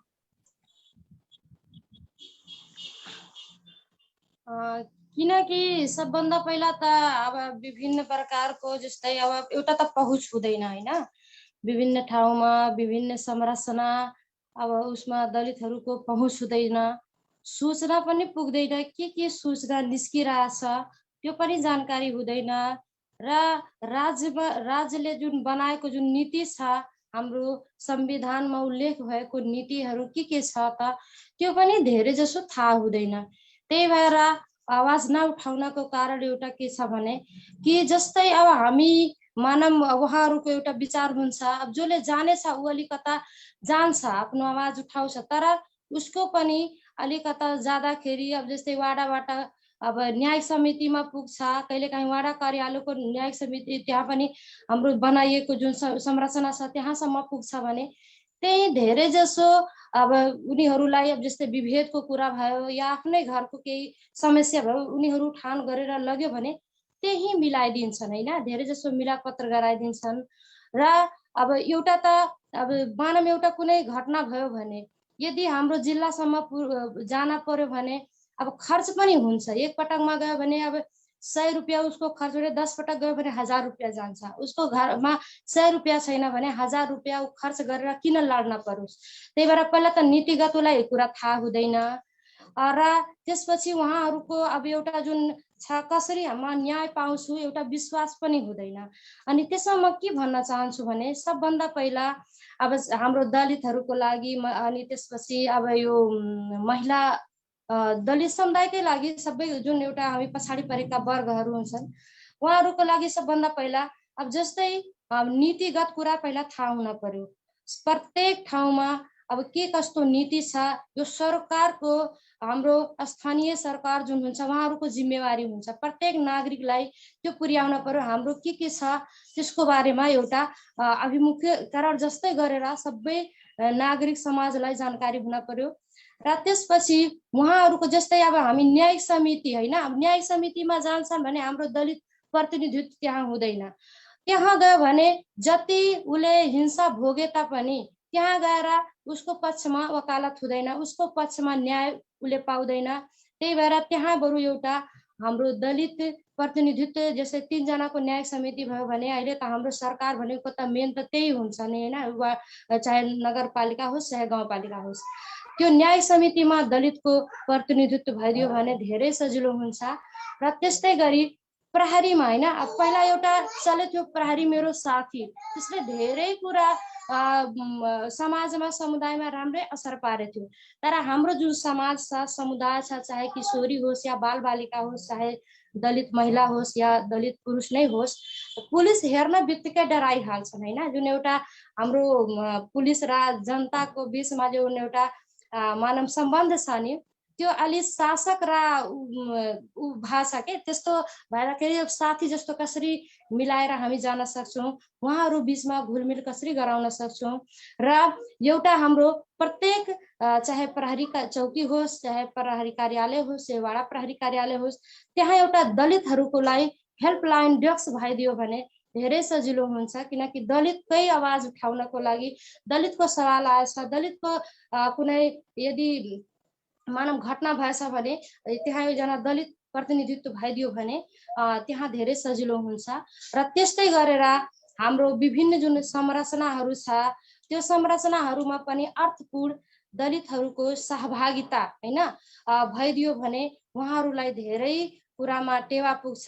र राजनीतिक क्षेत्रमा खास गरेर जति मान्छे काम गरे तापनि लास्टमा राजनीतिकरण नै हुन्छ।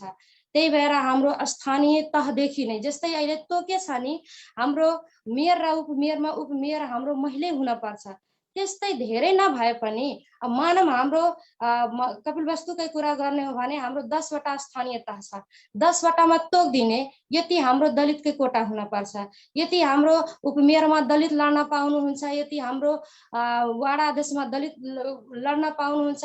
यदि यस्तो सरकारबाटै आइदियो भने त्यति त आखिरमा त्यति त आउँछ। र त्यस्तै हाम्रो अब राजनीतिमा पनि दलितको सहभागिता हुन पर्यो। त्यसपछि हाम्रो जुन एउटा युवाहरू हुन्छन्, अब युवाहरू बेरोजगार भएको अवस्था हुन्छ, उहाँहरूको लागि सरकारले नै रोजगारको ग्यारेन्टी दिन पर्यो। उहाँहरू अब खाना लाउन एकदम गाह्रो हुन्छ, त्यही भएर उहाँहरूलाई दलित र हाम्रो जुन एउटा समाज छ, समुदाय छ, हाम्रो समुदायको लागि उहाँहरूलाई ग्यारेन्टी गर्न पर्यो रोजगारको लागि। र त्यस्तै अब जस्तै मानव उदाहरणको लागि म आफ्नै उदाहरण दिन चाहे। विभिन्न मसँग कला छ हैन, जस्तै गीत गाउने कला छ मसँग, त्यसपछि ट्रेनिङ चलाउने विभिन्न ट्रेनिङ चलाउन सक्छु म हैन।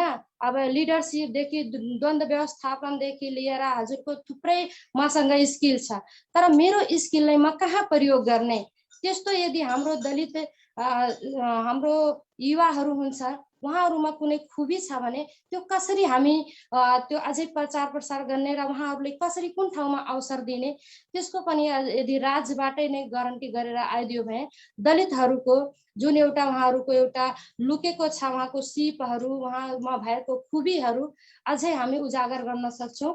र त्यस्तै हाम्रो विभिन्न, जस्तै अब हाम्रो एउटा सोच नै छ, सतात्मक सोच नै भन्न पर्यो, जुन एउटा महिलालाई घरै भित्र राख्न पर्छ, उसलाई दबाएरै राख्न पर्छ, ऊ खाना बनाउनको लागि मात्रै हो, यस्तो यस्तो जुन विभिन्न प्रकारको अब रूढिवादी परम्परा, हाम्रो धर्म संस्कृति हैन, अब महिला पुरुषमा गरेको विभेदहरू, त्यसको लागि पनि सरकारबाटै नै विभिन्न प्रकार यो सचेतनामूलक कार्यक्रम पनि गर्न हामी सक्छौँ। र हामी जुन युवाहरू हुन्छौँ युवाहरूलाई पनि जिम्मेवारी दिदिने, यति यति ठाउँमा यति बरु हामी जस्तो मान्छेलाई दियो भने हामी निशुल्कमा पनि गर्न सक्छौँ, हामीले पैसा पनि चाहदैन, किनकि त्यो हाम्रै लागि हो, त्यो जति अवेरनेस हामी फैलाउँछौँ हाम्रै लागि हो। त्यस्तो यदि हामी राज्यबाटै आइदियो, हामी यस्तो यस्तो कार्यक्रम गरिदियो भने धेरै सजिलो हुन्छ। र जस्तै एउटा हाम्रै समुदायको कुरा गर्ने हो, हाम्रो कपिलवस्तुकै कुरा गर्ने हो भने हाम्रो महिलाहरू, खास गरेर दलित समुदायको महिलाहरूको धेरै जसोको नागरिकतै हुँदैन हैन। अब नागरिकता उसको हुँदैन भने अनि त्यस किन बनाउँदैन त, त्यो पनि म भन्न चाहे। किनकि अब उसको नागरिकता बनाइदिन्छु भने अर्को बिहे गरेर जान्छ, एउटा हाम्रो यो पनि हाम्रो सामाजिक विभेद नै हो, किनकि उसको बच्चा पनि 3 वटा 4 वटा जन्मेको हुन्छ, तर सोच एउटा छ कि यदि हामी नागरिकता बनाइदियो सम्पत्ति पाउँछ। त्यही भएर उसको जुन एउटा जस्तै उमेर पुगेपछि बिहे भएपछि जस्तै पुरुषहरूको अनिवार्य नागरिकता छ, त्यस्तै महिलाहरूलाई पनि नागरिकता अनिवार्य बनाउन पर्छ, ऊ पनि नेपालको नागरिक हो भनेर। यस्तो यस्तो जुन विभिन्न प्रकारको विकृतिहरू छ यो हटाएर त्यस्तो हाम्रो समाजमा के भन्छन् अवेरनेस फैलाउन पर्यो। जस्तै अब एउटा पुरुषको श्रीमती बित्यो भने उसको तुरन्तै मृत्यु हुन्छ, तर एउटा महिलाको श्रीमान बित्यो भने पुरा जिन्दगी उसलाई यो त्यस्तै बिताउन पर्छ, एकल महिला भएरै काट्न बाध्य बनाइदिन पर्छ। यो जुन विभिन्न प्रकारको यो डिभोर्सी महिलाहरू भयो भने उनीहरूको जुन एउटा हेर्ने समाजमा नजरिया छ, यो नजरियालाई कसरी हामी पोजिटिभ रूपमा लग्न सक्छौँ, यो राज्यबाट नै त्यस्तो महिलाहरूलाई पनि सम्मान गर्ने र त्यस्तो महिलाहरूलाई बरु अब कुनै महिला यदि बिहे गरेछ भने उनीहरूलाई समाजमै गएर सम्मान गरिदिने, त्यो सानो सानो कुराले पनि हाम्रो समाजमा जुन विभिन्न प्रकारको विकृति छ, विभिन्न प्रकारको विभेद छ, त्यो न्यूनीकरण गर्न सक्छ जस्तो मलाई लाग्छ। धन्यवाद बिन्दवासिनीजी। अब चाहिँ मेरो प्रश्न चाहिँ अमितजीलाई। समाजमा विभेद छ, यस्ता सामाजिक विभेद हटाउन युवाहरूले कस्तो भूमिका खेल्न आवश्यक छ जस्तो ठान्नुहुन्छ? हस्, धन्यवाद सुलोचनाजी। अब यसको लागि चाहिँ पहिलो मैले देखेको चाहिँ अब संवाद गर्नु पर्यो होइन, र त्यस पछाडि पहिला अब जस्तो इस्यु म आफैलाई पनि कति जातको इस्यु भनेको कस्तो छ भन्ने र कस्तो अवस्थामा कस्तो खालको पीडा भोग्नु परिरहेछ र के र जसको लागि हो, जस्तो अब चाहे दलित होस् अथवा कुनै जनजातिहरूको उनीहरूको समस्या के छ त्यो पहिला चाहिँ बुझ्न खोज्नु पर्यो होइन। युवाहरूले भनौँ अथवा जसले यो सेक्टरमा काम गर्न चाहनुहुन्छ कि कन्ट्रिब्युट गर्न चाहनुहुन्छ, पहिला त आफ्नो एक्सपिरियन्स त आफ्नो ठाउँमा छँदैछ, आफ्नो अनुभव, त्यस पछाडि गएर चाहिँ यो समस्यालाई को बारेमा बुझ्न चाहनु पर्यो, पहिलो एउटा कुरा त्यो। अनि अर्को भनेको चाहिँ अलिक इम्प्याथेटिक भन्छ नि, उनीहरूको ठाउँमा बसेर आफूलाई हेर्नु पर्यो कि त्यो ठाउँमा म भएको भए मलाई कस्तो पीडा पाउँथ्यो होला भन्ने कुरा। जस्तो यो भनेको कुनै पनि प्रब्लम भनेको यस्तो यो सामाजिक प्रब्लम भनेको त एउटा सोसल स्ट्रक्चर पनि हो नि साँचो। अब म यही समाजमा अलिक प्रिभिलेज वर्ग हुन्छु भने म अर्को कुनै समाजमा अथवा अर्को देशमा गयो भने चाहिँ म माइनोरिटी हुन सक्छु होइन। त्यस कारणले गर्दाखेरि चाहिँ अब आफूले चाहिँ अरूको ठाउँमा राखेर चाहिँ आफूलाई हेर्नु पर्यो कि जस्तो म पुरुष भएर म महिलाको ठाउँमा भए मैले मेरो आफ्नो काम गर्ने स्तरमा कस्तो कस्तो अप्ठ्यारोहरू भोगिरहेको छु होला होइन, त्यो कुरा त्यो एउटा भयो। अनि अर्को भनेको युथ हुनु भनेको अर्थ अथवा युवा हुनुको एउटा क्यारेक्टर भनेको के हो भन्दाखेरि युवाले चाहिँ जसम्म मलाई लाग्छ युवा भनेको चाहिँ अलिकति क्रिटिकल पनि हुनुपर्छ होइन, आलोचनात्मक हुन्छ नि, त्यो त्यो त्यो त्यो हो नेचर। एउटा युवा जस्तो छैन भन्नुको अर्थ के हो? भन्नुको अर्थ के भन्दा उसमा अलिकति विद्रोहीपना छैन, अलिकति उसले कुरा त्यो क्रिटिकली रूपमा हेर्न सक्दैन हो। अब एउटा कुरा त्यही भएर त्यसो एउटा क्रिटिकलनेस चाहिन्छ होइन, आलोचनात्मक रूपमा केही इस्युलाई हेर्नको लागि चाहिँ। जस्तो अब समाजमा अब विभिन्न कुरा अब घटनाक्रमहरू आउँछ, जस्तो अब अस्ति यो समावेशीकरणको प्रश्न आयो, एउटा सर्वोच्च अदालतबाट नजिर आयो होइन, र त्यसलाई पनि हामीले अब क्रिटिकली रूपमा हेर्न सक्छौँ विभिन्न पोजिसनमा राखेर आफूलाई, एउटा त्यो भयो। अनि अर्को भनेको मैले भने जस्तो एउटा विद्रोहीपना चाहिँ हुनुपर्छ। विद्रोहीपना भनेको अर्थ यो होइन कि, तर के हो भन्दा आफ्नो आवाज आफूले पनि आवाज उठाउनु पर्यो र अरूले गरेको आवाज उठाएकोलाई त्यसलाई पनि समर्थन गर्नु पर्यो होइन। त्यो चाहिँ एउटा युवा वर्गले गर्न सक्ने एउटा मूलभूत कुरा भनेको त्यो एउटा विद्रोहीपना चाहिँ हुनुपर्छ कि। र अब किनभने परिवर्तन यत्तिकै समस्या छैन भने जस्तो स्वीकारेर हुँदैन। जस्तो एउटा उदाहरणको लागि म एउटा यो इन्टरनेसनल एउटा रिजनल कन्फरेन्स हुन्छ नि, त्यस्तोमा चाहिँ यो विभिन्न देशको नेपालको यो साउथ एसियाको 4-5वटा देशको चाहिँ एउटा सम्मेलन भएको थियो यो आर्थिक सामाजिक अधिकारमा। र त्यसमा चाहिँ हामीले नेपालको तर्फबाट हामीले के प्रेजेन्ट गरेका थियौँ भन्दाखेरि जस्तो नेपालमा दलितको समस्याहरू छ भन्ने कुरा प्रेजेन्ट गरेका थियौँ होइन। तर अब इन्डियाबाट आउने उनीहरूले के स्वीकार्दैनन् भन्दाखेरि इन्डियामा दलितको समस्या छैन भन्छन् कि। त्यो कुरा सुन्दाखेरि त सबैजनालाई, अब हामी जसलाई इन्डियाको बारेमा पनि थाहा छ होइन, त्यो कुरा अलिक ताजुब लाग्यो। अनि उनीहरूको तर्क के रहेछ भन्दाखेरि चाहिँ कानुनमा काहीँ विभेदै गरेको छैन नि। त्यतिखेर भर्खर चाहिँ इन्डियामा दलित वर्गको चाहिँ दलित जो भनिन्छ होइन, त्यो उहाँको एकजना चिफ जस्टिस हुनुभएको थियो कि, उहाँ चिफ जस्टिस हुनुभएको छ। अनि कसरी समस्या छ भन्ने कुरा हो भने उनीहरूले त्यो कानुनलाई मात्रै हेरे कि, त्यसमा के को अभाव रह्यो भन्दाखेरि एउटा क्रिटिकलनेसको अभाव भयो कि। कानुन रूपमा हेऱ्यो भने त हाम्रोमा पनि छैन नि, त्यो भन्दैमा अब हाम्रोमा के यो जातको कुनै समस्या छैन भनेर हुँदैन नि। अहिले त अवस्थामा कुनै कानुनले विभेद राखेको छैन नि त। त्यस कारणले गर्दाखेरि चाहिँ समाजको जुन वास्तविकता जुन हुन्छ त्यही हो खास समस्या भनेको। त्यो वास्तविक जे अनुभव हुन्छ त्यही हो समस्या भनेको। अब अहिले हाम्रो समाज संविधानले सबैलाई फेर के अरे समानता दिएको छ। अनि सारभूत समानता मात्रै होइन, अहिले सबै यो समावेश गर्दै कोटाहरू सबै गरेछ, अझ धेरै गरेको छ भने। तर त्यो साँच्चै त्यो जुन सारभूत रूपमा जुन वर्गलाई हामीले बनाएको थियो उसैले नै त्यो प्रयोग गर्न पाइरहेछ कि छैनन्, अहिले कस्तो अवस्था छ, किन अब अपराधहरू रिपोर्टिङ हुँदैन होइन, त्यस्तो कुराहरू चाहिँ त्यसका के छन् अप्ठ्याराहरू, त्यसको लागि चाहिँ हामीले अलिकति अलिक गम्भीर रूपमा र अलिक सूक्ष्म रूपमा हामीले युवा वर्ग आफ्नो सेक्टरबाट है, म आफ्नो कानुनको सेक्टर भयो, मैले अब क्रिमिनोलोजीको अपराध शास्त्रको म एउटा विद्यार्थी भएको हिसाबले चाहिँ अब मैले त्यतातिरबाट चाहिँ मैले आफ्नो गम्भीर रूपमा अथवा सूक्ष्म रूपमा मैले हेर्नुपर्ने हुन्छ होइन। साँच्चै के यो जस्तो जातको आधारमा पनि जस्तो अहिले यो जातीय उत्पीडन ऐन छ हैन, तर किन क्राइम रिपोर्टिङ कम छ हैन, त्यो एउटा एस्पेक्ट हुन सक्छ। त्यसमा के समस्या छ त? भोलि उसले प्रहरीले सधैँ जारी लिन्छ कि लिँदैन, अब भोलि त्यो कुरा अब अदालतले दिनु पर्यो। अदालतमा पनि अब ती न्यायाधीशहरू कतिका यो समस्यालाई बुझ्ने खालको छन्, उनीहरूले यो कुरालाई सामान्यकरण गर्छन् कि हैन, त्यस्तो कुराहरू। त्यस कारणले गर्दाखेरि जो आफ्नो सेक्टर हुन सक्छ, अघि सबै साथीहरूले भन्नुभयो एकजना कलाकार हुँदछ, सबैले आफ्नो सेक्टरबाट चाहिँ यो जुनसुकै विभेदको लागि पनि एउटा कुनै सामाजिक विभेद हुन्छ नि, अब त्यसको लागि चाहिँ एउटा त्यो आलोचनात्मक एउटा क्रिटिकल र एउटा विद्रोहीपना चाहिँ हुनुपर्छ म युवा जस्तो लाग्छ। त्यति भएर अनि त्यस कारणले गर्दाखेरि यस्तो यस्तो संवादहरू हुन्छ, यस्तोमा आफूलाई अनुभव गर्ने, आफूले पनि सिक्ने हैन, त्यस्तो भयो भने चाहिँ हामीले यो अझ जब प्रष्ट रूपमा हामीले समस्या बुझ्छौँ अनि मात्रै हामीले त्यसको समाधान गर्न सक्छौँ र त्यो बिस्तारै न्यूनीकरण हुँदै जान्छ। अनि त्यस पछाडि आफू पनि एउटा रोल मोडल चाहिँ हुनु पर्यो। जस्तो अब आफू नै जुन मलाई पनि धेरै बायसनेसहरू मसँग मेरो जस्तो जन्मको आधारमा हैन, मेरो आफ्नो घर परिवारको हुर्काइको आधारमा हुन सक्छ, त्यस्तो बायसनेस प्रति पनि आफू एकदम संवेदनशील हुनुपर्छ।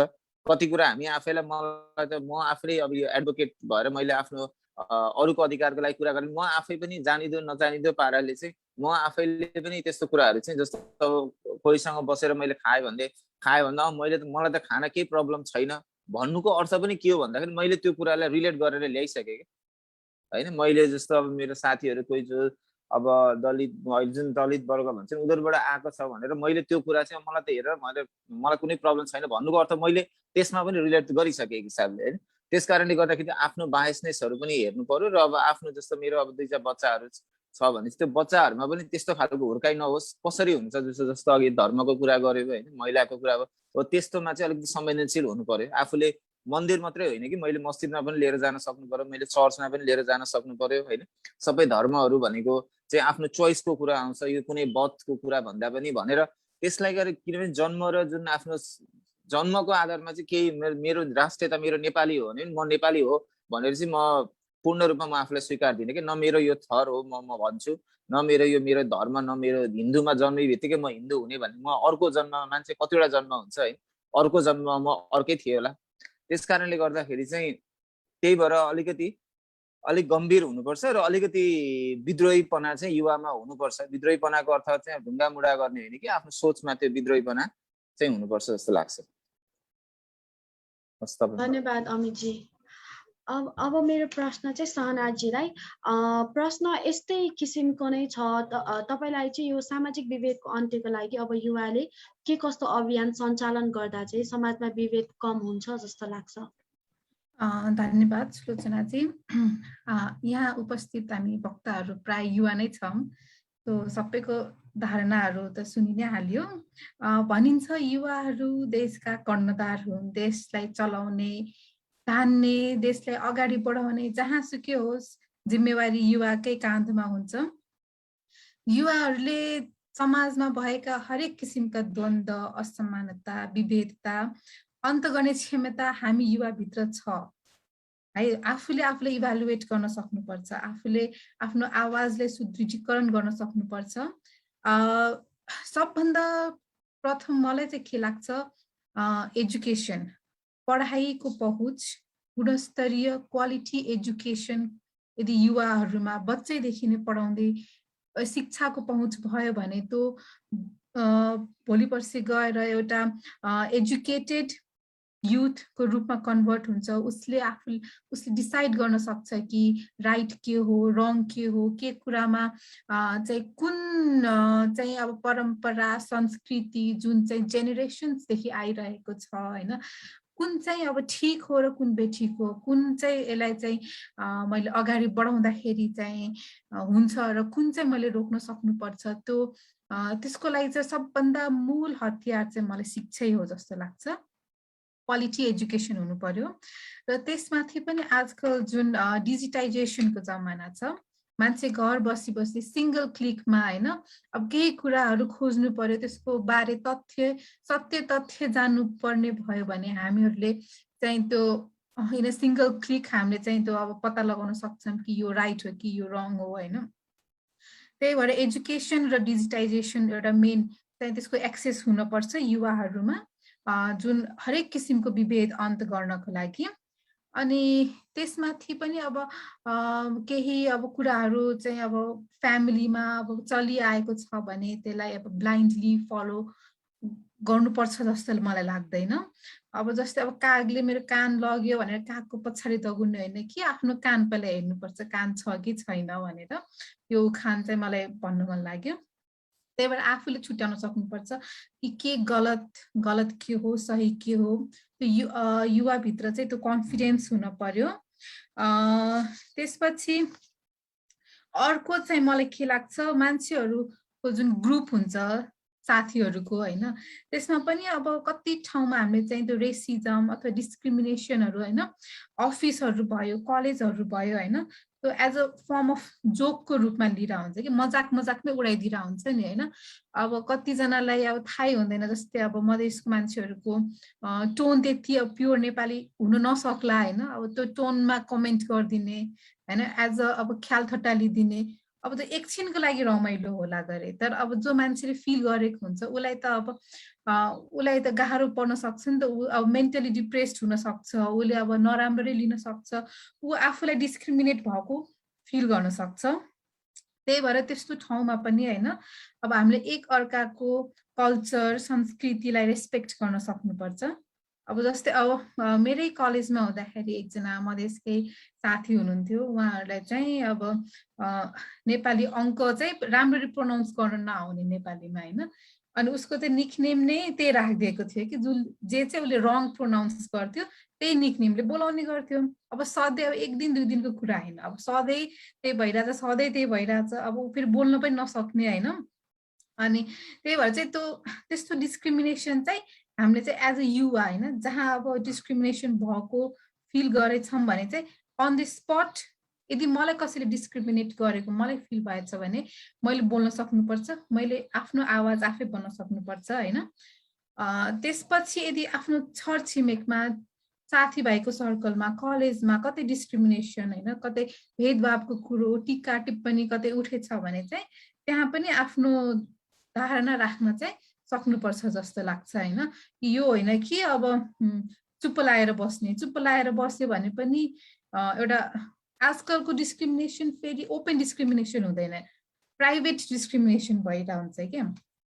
अनि त्यो प्राइभेट, अनि एउटा उखान छ, where there is privacy there is politics. जहाँ कुराहरू गोप्य हुन थाल्छ त्यहाँबाट राजनीति सुरु हुन्छ। त्यही भएर अब केही कुराहरू आफूलाई नराम्रो लागेछ भने त्यहाँ पोइन्ट आउट गर्न सक्नुपर्छ। र अर्को चाहिँ मलाई के लाग्छ, अब स्कुलिङ प्राइमरी सेकेन्डरी स्कुल मान्छेहरू आफू जहाँ बस्छ त्यहीँ नै वरिपरि लगभग गरेर हुन्छ, तर मेन चाहिँ अब हायर सेकेन्डरी स्कुल र युनिभर्सिटीहरूको लागि चाहिँ नेपालमा अब काठमाडौँतिर आउने अथवा सहरतिर पस्ने चलन देखिरहेको हुन्छ होइन। त्यसमा चाहिँ अब डिफ्रेन्ट भेराइटिजको होइन, डिफ्रेन्ट कल्चर कास्ट रिलिजनको मान्छेहरू चाहिँ एउटै ठाउँमा आएर हुन्छन्। कलेज र युनिभर्सिटी, हायर सेकेन्डरी कलेज र युनिभर्सिटी चाहिँ यस्तो प्लेटफर्म हो होइन, त्यहाँ चाहिँ अब विभिन्न भूगोलका मान्छेहरू पाउँछ। जस्तै म अब कलेज पढ्दाखेरि कोही पूर्वका थिए, कोही पश्चिमका थिए, कोही पहाडतिरको थियो, कोही मधेसतिरको बाटो थियो होइन। अनि त्यस्तो ठाउँमा पनि एउटा कलेजहरूमा पनि एउटा सपोर्ट सिस्टमको व्यवस्था चाहिँ हुनुपर्छ जस्तो लाग्छ होइन। अब यदि मैले चाहिँ त्यहाँ अब मैले चाहिँ केही विभेद फिल गरेँ होइन, केही भेदभाव फिल गरेँ, मलाई कसैले ह्युमिलिएट गर्यो अथवा डिस्क्रिमिनेट गर्ने केही शब्द भनेको रहेछ भने मैले त्यो गएर भन्ने ठाउँ कहाँ छ त? कलेजमा होइन। कलेज सुनिदिन्छ मेरो कुरा होइन, मलाई काउन्सिलिङ कसले गर्छ? यस्तो गर्नु हुँदैन, यो नराम्रो छ भनेर त्यो जुन जसले चाहिँ कमेन्ट गरेको हुन्छ त्यसलाई कसले सजेस्ट गरिदिन्छ? त्यही भएर कलेजहरूमा पनि चाहिँ यस्तो काउन्सिलिङहरूको अथवा रिपोर्टिङ गर्ने अथवा अवेरनेस क्रिएट गर्ने होइन एउटा पर्टिकुलर ठाउँ हुनुपर्छ जस्तो लाग्छ मलाई। अनि त्यसपछि नेपालको पोलिटिक्सकै कुरा गरौँ होइन, अहिले लोकल नेसनल र रिजनल लेभलमा पनि युथहरूको सहभागिता एकदम धेरै हुनुपर्छ। स्पेसली अब जहाँ डिसिजन मेकिङको कुराहरू आउँछ त्यहाँ डिसिजन मेकिङको कुरा आउँछ, अब देश चलाउने ठाउँको कुरा आउँछ, जस्तै राजनीतिको कुरा आउँछ, अब त्यहाँ अब पहिल्यैदेखिको अब एक्सपिरियन्स्ड एजेड पुरानै मान्छेहरू गइरहेको हुन्छ, उनीहरूको धारणा पनि पुरानै हुन्छ होला, पहिल्यैदेखि जे चल्दै आएको छ त्यसैलाई नै कन्टिन्यू गरौँ भन्ने हुन्छ। त्यो ठाउँमा पनि चाहिँ युथमा पनि चाहिँ वुमेन र मेन, महिला र पुरुषको बराबर सहभागिता हुनु पर्यो। र त्यो महिला र पुरुष पनि यस्तो हुनुपर्छ कि हरेक जात, भाषा र भूगोल हरेक नेपालको चाहिँ रिप्रेजेन्ट गर्ने रिप्रेजेन्टेटिभ पुग्न पर्छ। त्यस्तै गरी चाहिँ प्राइभेट सेक्टरहरूको कुरा गरौँ, जुन नेपालमा कार्यरत हुन्छन् एनजिओ आइएनजिओहरू, तिनीहरूले पनि अब उनीहरूको प्रोग्रामहरू त कति आइरहेको हुन्छ, प्रोग्राम प्रोजेक्ट्सहरू होइन, त्यसबाट पनि उहाँहरूले चाहिँ अब यस्तो नीति नियमहरू लिएर आउन सक्नुपर्छ कि नेपालको चाहिँ अब नेपालको अब यो सबै डिस्क्रिमिनेसनहरू एन्ड हुने खालको चाहिँ नीति नियम, इन्क्लुजिभ प्रोजेक्ट्सहरू चाहिँ लिएर आउन सक्नुपर्छ जस्तो लाग्छ मलाई। हजुर, धन्यवाद सहनाजी। अब चाहिँ म अरुण सदाजीलाई चाहिँ प्रश्न राख्न चाहे। मधेसी दलित युवाहरूले कसरी विभेद विरुद्ध आवाज उठाएका छन् र यो जातीय तथा अन्य सामाजिक विभेद तथा छुवाछुत विरुद्ध आजका युवाहरूको भूमिका कस्तो हुन आवश्यक छ? अब सुलोचनाजीलाई धन्यवाद पुनः फेरि। अब मधेसी दलित युवाहरूले अहिले पनि आवाज उठाउने जुन हुनु पर्थ्यो त्यो सङ्ख्यामा पनि र गुणात्मक रूपमा पनि कम छन्। त्यो भौगोलिक अवस्थाले पनि हुन सक्छ, किनभने तराईमा अलिकति समस्या, जाति विभेदको समस्याहरू एकदमै छन्, हुन त देशैभरि छन्, तथापि पनि अरूको तुलनामा हाम्रो तराईमा चाहिँ अलिकति झगडेको समस्या भएको कारणले भित्र इच्छा हुँदाहुँदै पनि खुलेर सपोर्ट नगर्न सक्ने युवाहरू पनि छन्। त्यसो भएको कारणले आवाज उठाइराखेको छ, तर जति उठाउनु पर्ने थियो त्यो अवस्थामा चाहिँ उठाइराखेको अवस्था छैन। यसलाई बढाउनु पर्छ। तराई दलित युवाहरूले, यसमा युवा भन्ने बित्तिकै अब पुरुषहरू मात्रै होइन, महिलाहरूले पनि यसमा संयुक्त रूपमा आवाज उठाउन एकदमै जरुरी छ। उठ्न त उठिराखेको छ, तर पनि जति चाहिन्छ के अरे हुनुपर्ने त्यो अवस्था छैन। त्यसो भएको कारणले यो विषयमा सोच्न पर्छ। र अब तराईमा मधेस दलित युवा युवतीहरूले जुन खेल्नुपर्ने भूमिकाहरू, मेन कुरा त अब शिक्षा पनि हो, तर शिक्षामा पनि बालबालिकालाई भन्दा पनि अभिभावकहरूलाई पनि हामीले चेतनाको स्तर उठाउनु पर्छ। र शिक्षालाई जोड्नको निम्ति पहिले उसको अभिभावकहरूलाई स्ट्रङ बनाउनु पर्छ भन्ने मलाई लाग्छ। किनभने धेरै बच्चाहरू प्राइमेरी लेभलसम्म जसो पढेका छन्, तर बिचमा गएर ड्रप आउट हुने, छोड्नु पर्ने बाध्यता, आफैले के अरे काम गरेर खानुपर्ने अवस्था भएको कारणले चाहिँ उसको जुन अभिभावकहरू छ, अभिभावकहरूलाई चाहिँ चेतनाको स्तर राम्रो किसिमले जगाउनु पर्छ। र त्यसको साथसाथै अब आर्थिक जोहो, अब हुन त बाहिरबाट ल्याउने कुरा भयो, नेपाल सरकारले नै जुन किसिमको विभेद गरेर उनीहरूलाई गरिबको भुमरीमा धकेलिराखेको छ, त्यो अवस्था चाहिँ नेपाल सरकारले उनीहरूलाई राहत स्वरूप प्याकेजको रूपमा पनि उनीहरूलाई केही समयको लागि व्यवस्था गर्न पर्छ। र त्यसो भयो भने उनीहरूले शिक्षामा राम्रो किसिमको भूमिका खेल्न सक्छ। कसको बच्चालाई राम्रो बनाऊ, राम्रो किसिमले शिक्षा दिउँ भन्ने खालको आशा हुँदैन। तर बाध्यता के हो भने ऊ आफैमा पनि त्यो खालको यस्तो भइसकेको अवस्था नभएको कारणले चाहिँ उसले त्यो कामहरू गराउन सकिराखेको अवस्था हुँदैन।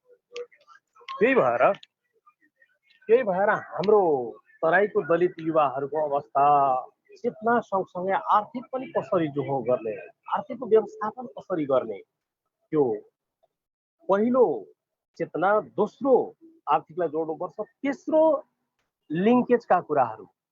अब एउटा घटना मैले अब नामै नभनौँ,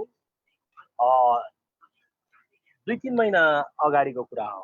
एकजना 14-15 वर्षको किशोरी बहिनी के अरे भैँसी चढाउने गएको थिए। अब उसलाई त्यहाँ भैँसी चराएको न्युमा त्यो जग्गावालाको छोराले हातपात गरे, पुरै कपडाहरू च्यातिदिएको थिए है। अनि त्यस पछाडि त्यहाँ ठुलो विवाद भयो। अब त्यसलाई चाहिँ के गरेछ भने उनीहरूले विभिन्न बहानामा त्यो तरुणी भएको छोरीलाई हातपात गरेको, अब त्यसलाई अब बच्चाको रूपमा लिदिनुहोस् भन्ने खालले उहाँहरूले आउन त आयो उजुरी, तर त्यहाँ दर्ता गरिदिएन। त्यस्तो चिजहरूमा पनि युवाहरूले भूमिका खेल्न पर्छ र त्यो युवाहरूले अब प्रशासनमा कसरी जाने, पूर्व तयारी कसरी गराउने, अनि जब इस्यु उठिसकेपछि, मुद्दा उठिसकेपछि त्यो मुद्दा गएर कहाँ टुङ्ग्याउने भन्ने खालको भूमिकाहरू सक्यो भने के अरे राम्रो हुन्छ। र अर्को कुरा के हो भने जसरी अहिले हामी देशैभरि समता फाउन्डेसनले दलित युवा युवतीहरूलाई एकता र एउटा आवाज उठाइराखेको छ, त्यसरी नै हरेक नगरपालिका जिल्लाहरूमा चाहिँ के अरे दलित युवाहरूको एउटा साङ्गठनिक रूपमा अगाडि बढेर गयो भने त्यसले आवाज उठाउनु पनि सहज हुन्छ र मान्छेलाई साहस पनि भरोसा पनि हुन्छ। होइन भनेदेखि एकैजनाले यो यस्तो खालको जक्रिएको आवाज उठाउन निकै नै कठिनाइ हुँदो रहेछ र जसले म गर्न सक्छु भन्ने व्यक्तिहरूलाई पनि उनीहरूलाई चारैपट्टिको दबावले गरेर त्यो व्यक्तिहरूले उठाउन अलिकति एकदम कठिनाइ हुने। त्यसो भएको कारणले अहिलेको जसरी नै सानो सानो भोलुमा हामी जोडिएका छौँ, त्यसरी नै हरेक जिल्लामा नगरपालिकामा हामीले जुन दलितहरूको जुन शक्ति छ, लुकेको शक्तिहरू छ, त्यो लुकेको शक्तिहरूलाई चाहिँ एक ठाउँ गर्दै गयो भने त्यसले अझ पनि हामीलाई सहयोग गर्नेछ। र अर्को कुरा के हो भने दलित सम्बन्धी कुनै पनि घटनाहरू घटिसकेपछि त्यसलाई सानो घटना भनेर हामी छोडिदिन्छौँ, तर त्यसको विस्तृत रूपमा बुझ्या हुँदैनौँ। पछि गएर त्यसको समय अवधि कटिसकेपछि चाहिँ आहा यस्तो रहेछ, यसलाई राम्रो किसिमले उठान गर्नुपर्ने रहेछ भन्ने खालको जुन हुन्छ, त्यसलाई चाहिँ त्यस्तो खालको मुद्दाहरू, त्यस्तो खालको आवाजहरू, त्यस्तो खालको लुकेको घटनाहरूलाई पनि दलित युवाहरूले राम्रो किसिमले बुझ्न पर्छ। किन त्यो सानै नहोस्, किन त्यो विभेदका कुरा नहोस्, तर दलित सम्बन्धी यदि त्यस्तो खालको घटना छ भने दलित युवाहरूले राम्रो किसिमले बुझ्नुपर्छ र त्यसलाई साँच्चै त्यस्तो खालको छ भने बाहिर ल्याउनुपर्छ भन्ने खालको एकता भयो भने त्यसले राम्रो गर्छ। अर्को कुरा के पनि गर्नुपर्छ भने जुन दलित समुदाय अहिले पनि तराईको दलित दर्दर अवस्था, अब आज यहाँ छ भोलि कहाँ छ थाहा हुँदैन, त्यो उठीवासको घटनाहरू, उनीहरूको नाउँमा जग्गा सग्गा हुँदैन, सुरक्षित बासै हुँदैन है। त्यसलाई पनि स्थायित्व बनाउनको निम्ति अब मान्छेले अहिले पनि के भन्छन्, दलितहरू पढ्दैन लेख्दैनन्। दलितहरूलाई त्यस्तो वातावरणै बनाउँदैन है। अब लेखियो छात्रवृत्तिका कुराहरू, निःशुल्कका कुराहरू लेखिया छ, तर कहाँ गएर उनीहरू चुकिराखेको छ, उनीहरूले किन त्यो ठाउँसम्म त्यो अवसर लिन सकिराखेको छैन, त्यो व्यवस्था लाई सहज बनाउनको निम्ति पनि हामीले दलित युवाहरूले भूमिका खेल्नुपर्छ। र मैले फेरि पनि भने जुनसुकै मान्छे स्थायी किसिमले बसोबास गर्न सकिएन भने त्यो मान्छेले कुनै पनि विकास गर्न सकिँदैन। त्यो चिज चाहिँ तराईको त्यसमा एकदमै दलितहरू अहिले पनि 40-45% त्यस्तो अवस्थामा छ। कोही खोलाको किनारमा बसिराखेको छ, कोही सडकको किनारमा बसिराखेको छ, कोही पोखरीको किनारमा बसिराखेको छ।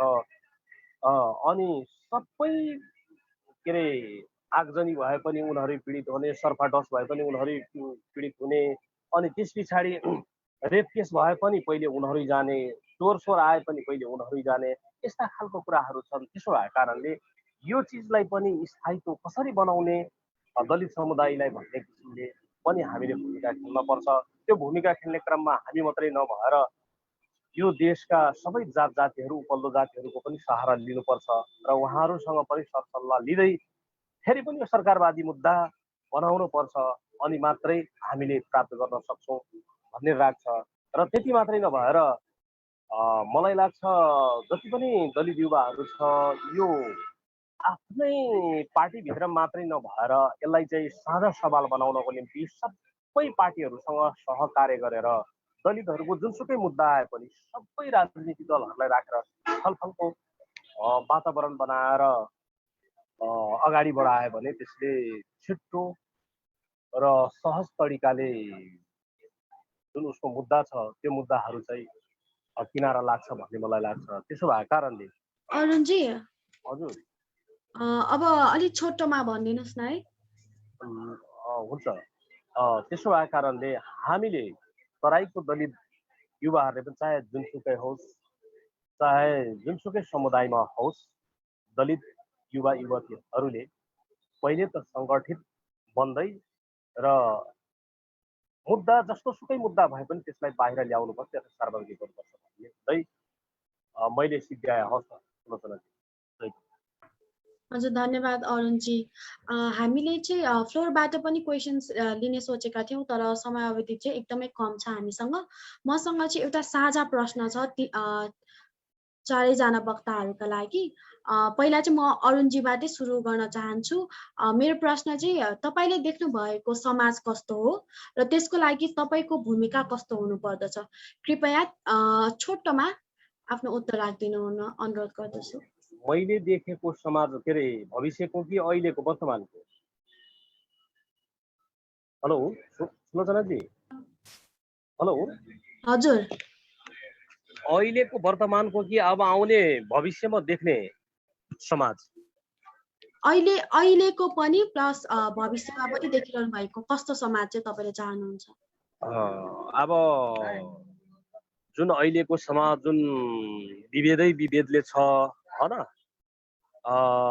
र अहिले पनि घटनादेखि लिएर अब महिलाको कुराहरू दलितका कुराहरू यो के अरे समानता भइसकेको अवस्था छैन।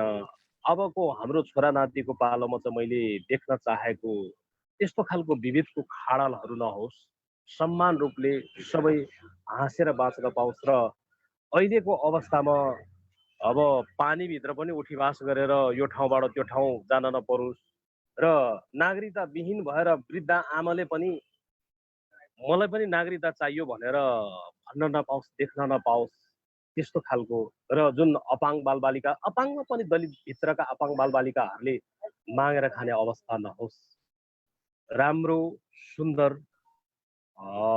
दलितहरूको जुन शिवहरू छन् जुन हाँसिरहेका हुन्छन् तिनीहरूलाई चाहिँ भरिपूर्ण अवस्था हाउस भन्ने खालको समाज मैले देख्न चाहेको छु। मेरो भोलिको दिनमा जति दिन बाँच्छु तर सधैँ मेरो निरन्तर त्यही रहिरहन्छ कि सुरक्षित आवास, सबै थोकले सुरक्षित आवास भन्दा स्वास्थ्यदेखि लिएर शिक्षादेखि लिएर सुरक्षादेखि लिएर सबै परिपूर्ण होस् भन्ने मैले देख्न चाहन्छु र मेरो निरन्तर सङ्घर्ष पनि त्यसैको लागि नै रहनेछ। हवस्, मैले सिद्ध्याएँ मेरो। धन्यवाद अरुण सदाजी। मेरो यही प्रश्न नै बिन्दवासिनीजीलाई, तपाईँले देख्नु भएको समाज कस्तो हो र त्यसको लागि तपाईँको भूमिका कस्तो हुनुपर्दछ?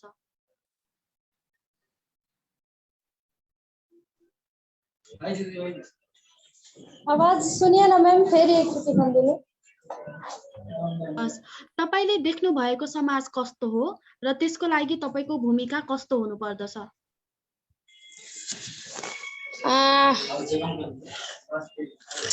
हामी जुन हाम्रो समाज छ देखेको हाम्रो समाज अहिले जुन विभिन्न प्रकारको हिंसा विभेदहरू भोगिरहेर आइरहेको छ र त्यसमा खास गरेर अब मैले पहिला पनि त्यो कुरा भेटिसकेको छु जुन कि उहाँहरूको एउटा जुन सूचना पाउनुपर्ने विभिन्न ठाउँमा हुनुपर्ने प्रतिनिधित्व, त्यसपछि अब आफूमा हैन अब आफैले जस्तै म जुन पोस्टको लागि छु आफैले आफैलाई विश्वास नगर्ने, अब मानौँ कि म एउटा पोस्टमा छु अनि म यो काम गर्न सक्दिनँ भने पनि एउटा आत्मविश्वास नहुने पनि हाम्रो धेरै जसो त्यस्तो हुन्छ।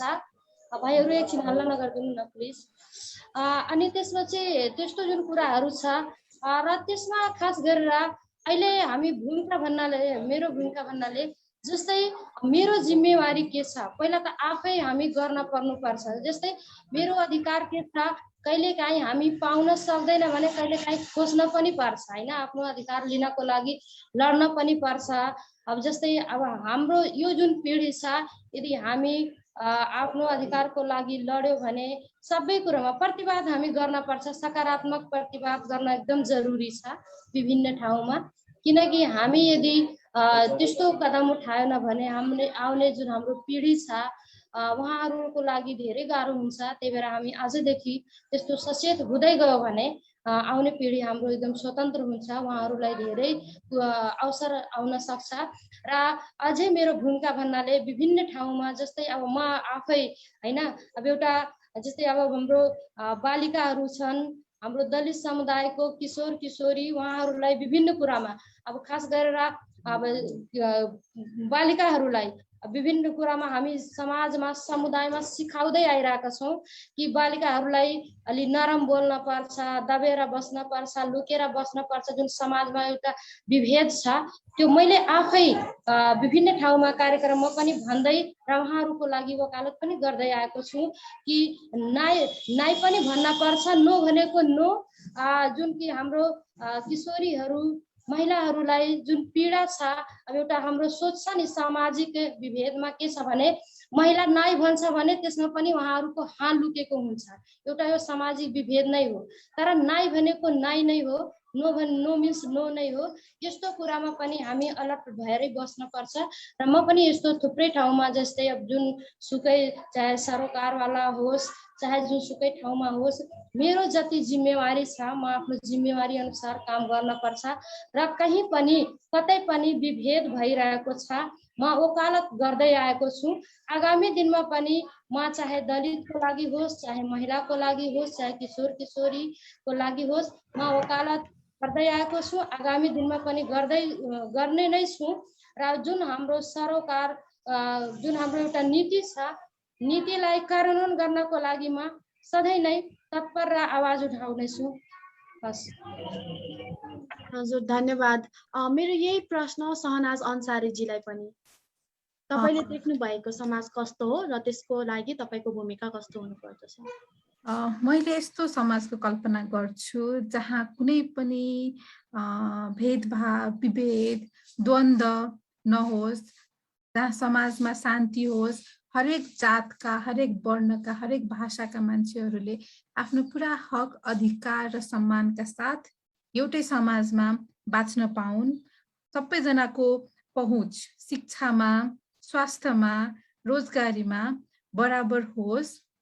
अनि त्यसपछि अब विशेष गरी म महिला भएको कारणले म चाहन्छु कि महिला र पुरुषको जुन विभेदता छ जुन वर्षौंदेखि चलिआएको छ जेनेरेसन्सदेखि चलिआएको छ त्यो चाहिँ अब आगामीका दिनहरूमा कसैले प्रश्न पढाउन नसकोस् कि तिमी महिला हो, तिमी कमजोर हौ, तिमी यो काम गर्न सक्दैनौ, तिमी यसको लागि चाहिँ काबिल छैनौ भनेर कसैले पनि प्रश्न गर्न नसकोस्। त्यसमाथि पनि अब महिलाहरू प्राय किशोरीहरूको जुन इन्सेक्युरिटी हुन्छ पेरेन्ट्सहरूको बिचमा बाहिर जाँदाखेरि मेरो छोरी अब सेफली घर आउन सक्छ कि सक्दैन हैन, एउटा सेफ वातावरण होस् जहाँ अब महिलाले पनि उत्तिकै आफूलाई सेफ र कम्फर्टेबल फिल गरोस् भनेपछि अब पुरुषहरूले पनि उत्तिकै आफू जति कम्फर्टेबल र सेफ पुरुषहरूले चाहिँ गरिरहेका हुन्छन्। अनि त्यसपछि अब धार्मिक र जातीय विभेदका कारणले द्वन्द्वहरू फैलिरहेको हुन्छ र त्यसले गर्दाखेरि अब कतिजना द्वन्द्व अझ चर्किएर मान्छेहरू मरिरहेका हुन्छन् हैन। त्यस्तो समाज नहोस् हाम्रो देशमा हैन।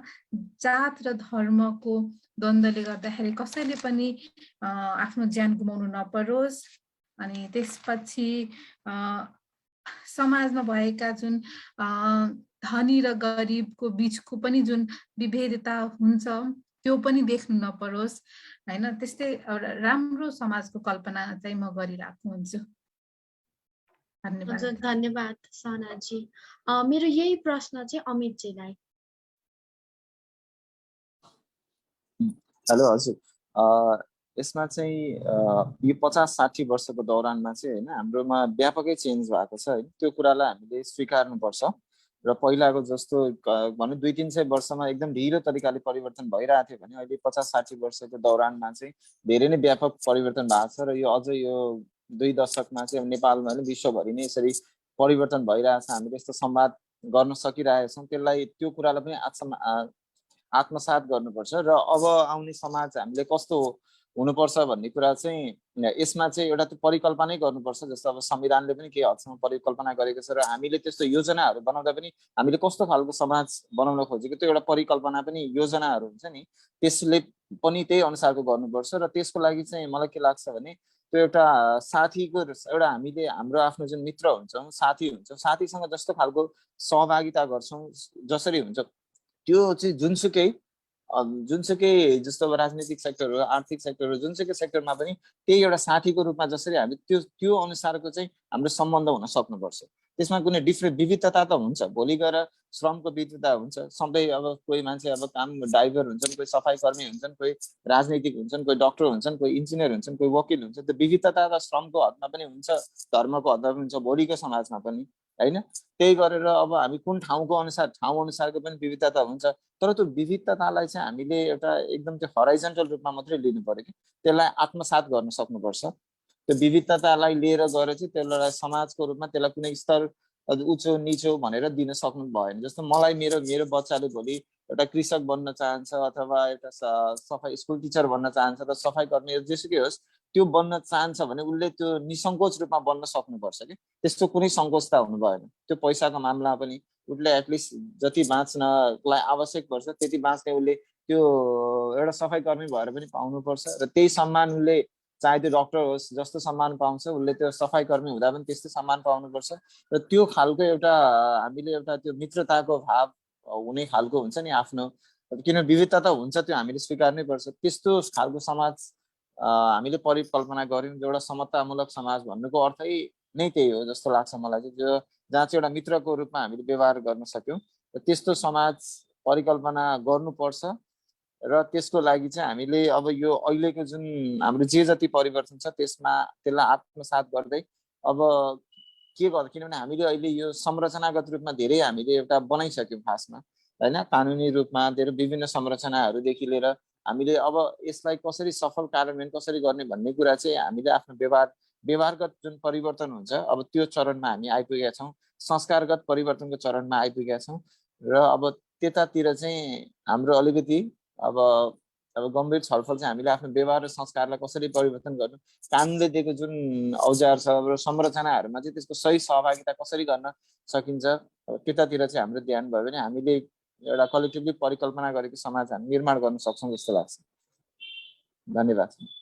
हजुर, धेरै धेरै धन्यवाद। हामी चाहिँ कार्यक्रमको अन्त्यतिर आइसकेका छौँ। अन्त्यमा यस छलफल कार्यक्रममा आएर आफ्ना विचार राख्नुहुने सबै वक्ताहरूमा हार्दिक धन्यवाद ज्ञापन गर्दछु। यसका साथै आफ्नो अमूल्य समय दिएर कार्यक्रममा धैर्यतापूर्ण तरिकाले सुनिदिनु हुने उपस्थित सम्पूर्ण महानुभावहरूमा पनि हृदयदेखि नै धन्यवाद दिन चाहन्छु।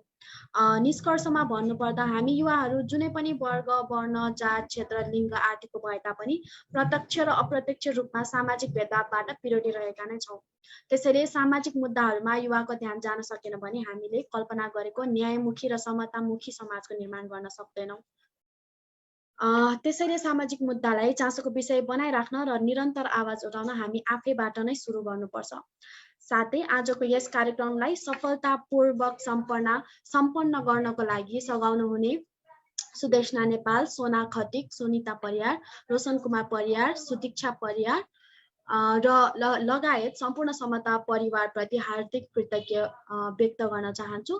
फेरि पनि वक्ताजुहरूमा धन्यवाद र धैर्यतापूर्ण तरिकाले हाम्रो कार्यक्रमलाई जुम तथा फेसबुक मार्फत सुनिदिनु हुने सम्पूर्ण महानुभावहरूमा धन्यवाद व्यक्त गर्दै अर्को शुक्रबार अर्को नयाँ विषयवस्तुमा छलफल गरिनेछ।